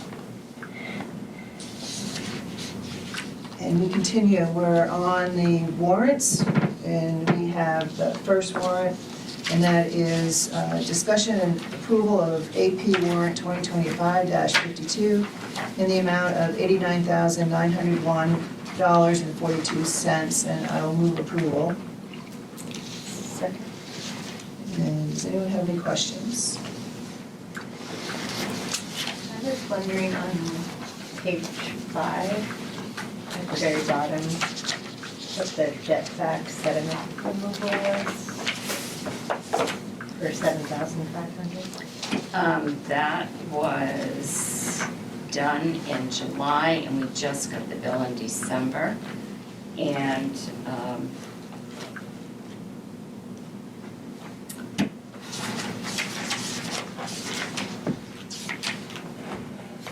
Which one is it, Sarah? It's It's on page page 5, down 5, here, and it's at the about- very bottom. I mean, I was just wondering where it was or what it was, and Is that the streets? I think that's the. Either the basins or sewer. no, it's the, Drainage. I couldn't get it out of my mouth, but thank you for saying that, the catch basins. Oh, okay. You know, it's So that's in there, the but it's not springtime, I coming It in. used to be Ted Berry, now it's Vortec. The big truck. This actually is new, the name of the company is New Restoration and Recovery. Yeah. Yes, Scott uses somebody and we use somebody. yeah, Street work. yeah, but that's what it is, it's a catch basin Clean up the cleaning. weeds and all that crap. Any other questions? All right, hearing none, all those in favor? And motion passes, unanimous. 11B warrant, discussion and approval of AP warrant 2025-54, the amount of $493,798.49. And I'll move approval. Second? Questions on this warrant? And on page 4, where we pay responsible pet care, is that for animals that are? It's, yes, we have a contract with them, all the towns do, that's half of the payment. It's based on the population, and so they bill us at the beginning of each. So this one was what, 1,800? So it's just if an animal's That's found happening. lost, Yes. then it goes They take there care and of that. then we can. Yeah. Any other questions?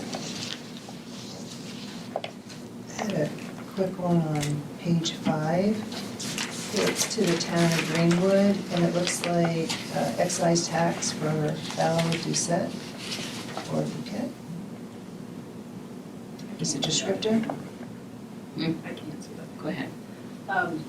They came in and they were registered to vote, not registered to vote, registered their vehicle here, but it was actually, the road is in Greenwood, though their mailing address says Bethel, and my clerk didn't realize that.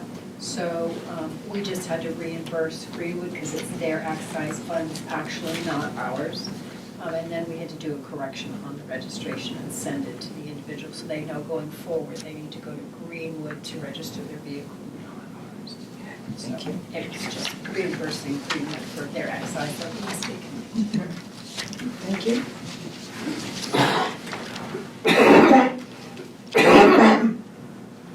Any others?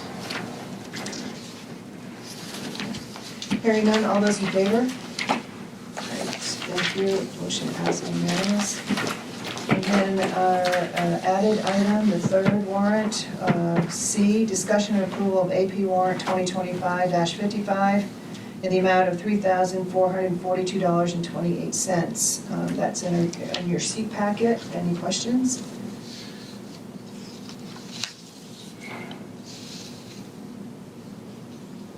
I'll move approval. Second, Sorry. I feel like just whatever it was doing. Any questions? All right, hearing none, all those in favor? And the motion passes unanimous, and thank you for enclosing the payroll warrant. Okay, we are now at select board items. Any items you want to share? I have one quick one that ORC, as suggested, we look at our food truck ordinances, that we don't have any, we don't have one, and that we should. If I'm just going by pure We've been recollection.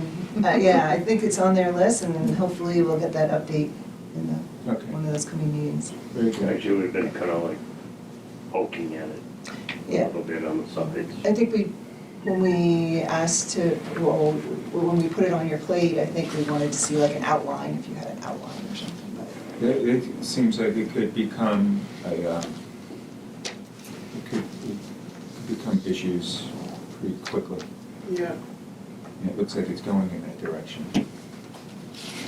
So we'll see where that's at when they give us an update. Thanks. Any other items? I had a question as far as the subject of the grants, or the grant that we were going to apply for, but it was going to be discussed at a later time, and I thought we talked about maybe a workshop. Refresh my memory.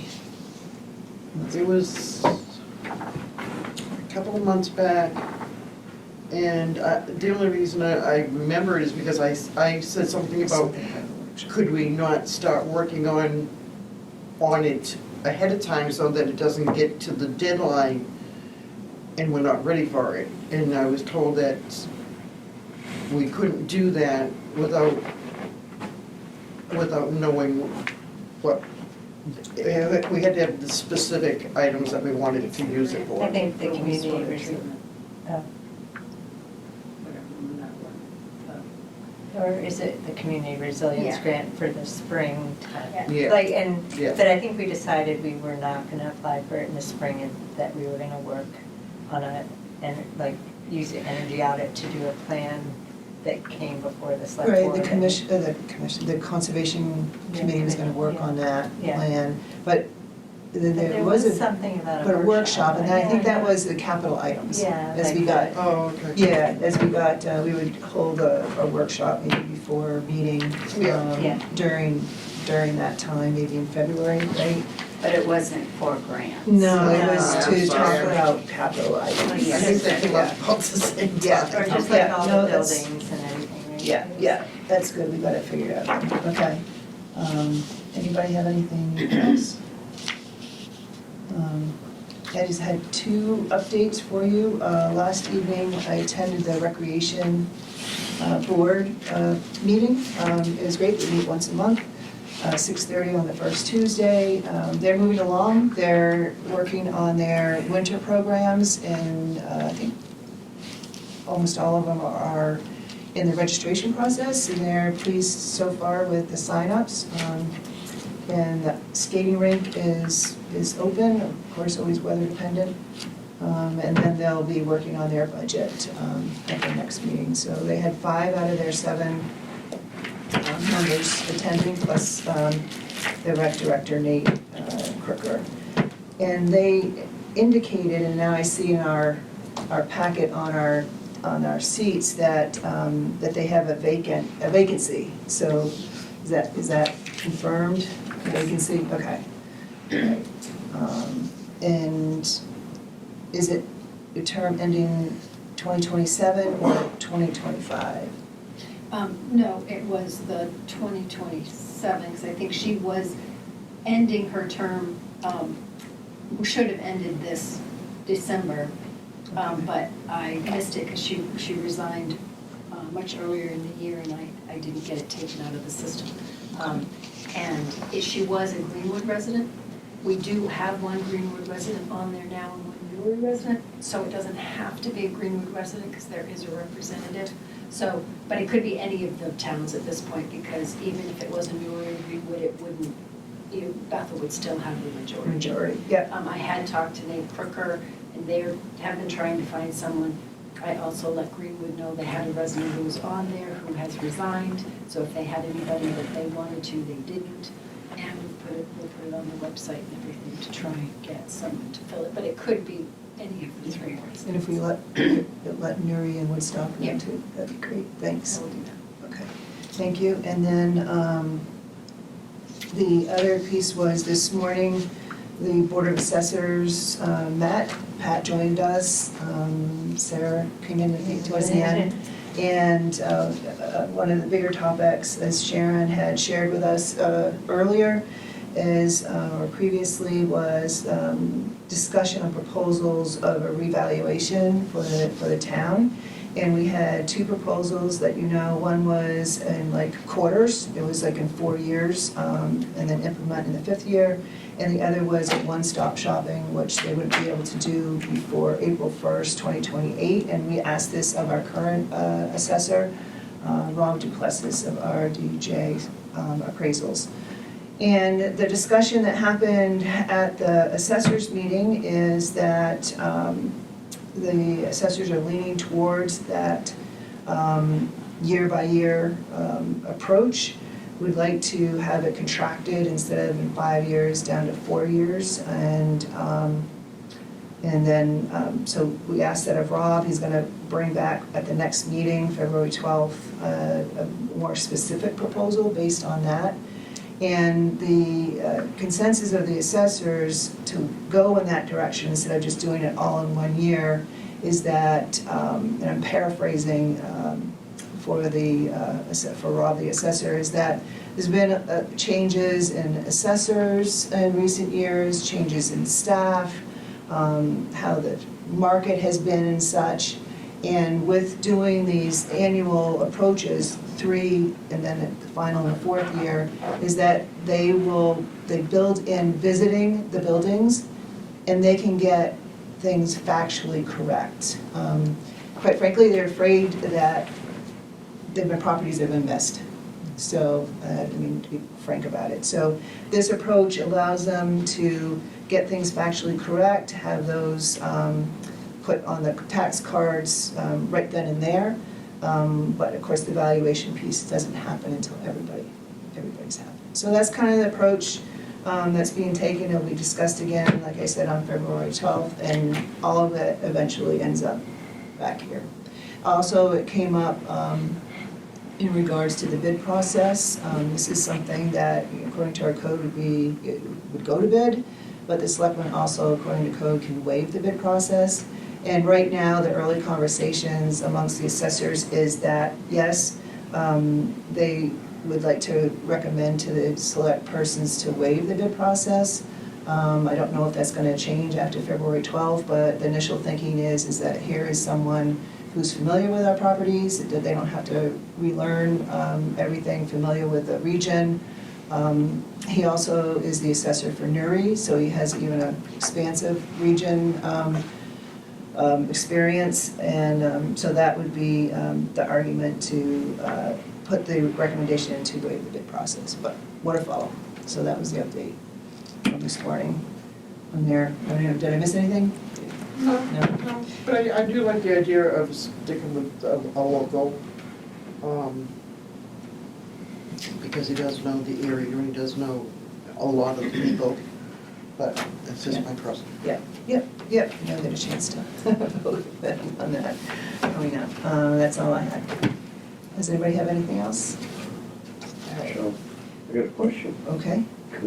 Back on the rec department and the skating rink, last year, select board asked or suggested, I think it was asked that they come to planning board for the skating rink. They never did and haven't this year. Is that, I guess I'm just kind of asking them, should that have? I know you guys requested it. Yeah, in my First. opinion, it should have gone to the planning board first thing, the first year, in my opinion, because of the, you know, the ramifications on the site. Since that time, and since it did not happen, we put it into the purview of the town manager for that property, for running and doing it. It's a temporary location, and I don't know what's gonna happen in the Right. future. A little bit of the chatter they're talking about, it's not something that's immediate, but, you know, they'd like to have a warming hut, little things like that, so that would, you know, again, would have to come under a review, but that didn't seem imminent for right now. And we'll I'll probably have add to future. that. Yeah. In our code, if you interpret the code, they should be in front of the planning board. So really, we're setting a precedent. That's, sometimes you go in front of the planning board and sometimes you don't. Which I is mean, the not- precedent is already set, but It- it should be righted. Yeah, yes, it should be righted, and I think the steps they were trying to do to take righted was, there was a meeting when I first got on, again, in whenever, Last year. that the neighbors Yeah, the came and, neighbors. and they, you know, expressed their concerns, and it was not formally put in front of the planning board, but it was discussed with the code enforcement officer, town manager, and I think things are copacetic, but yes, I agree. Agreed. And I disagreed when it was first, Right. but yes, and we don't know what the future is gonna hold, and so there may be opportunities to correct that. Haven't they already put some sort of a shed in there? Yeah. Last And year then- they had something, and They I have a don't know if storage there's shed, yeah. anything this year, plus they had lights and. And they had ground, Right, and that's what was brought to our attention. Is so. the code enforcement officer at all of the planning board meetings? No. The officer herself? The assistant, yeah. the assistant. Assistant is, okay. Any other select board concerns? Okay. Make a motion to adjourn? We Or have did you one have more. something? Yeah, no, there's Yeah. 13 on here. So after select board items, we have 13, executive session. A motion to enter executive session for a personnel matter pursuant to 1 MRS Section 405, 6A, to discuss the membership of a board committee member. I will move to go into executive session. Second. Okay? I missed that. And we'll go into executive session at 8:17. I would think that we could sit right here and maybe Frank's brother, is that who you are? I am. I don't know your name. My name? Yes. John. John, hi. Maybe you could just go out in the other room with Jessica, the Oh, yeah. town clerk? Well, sure. Come on.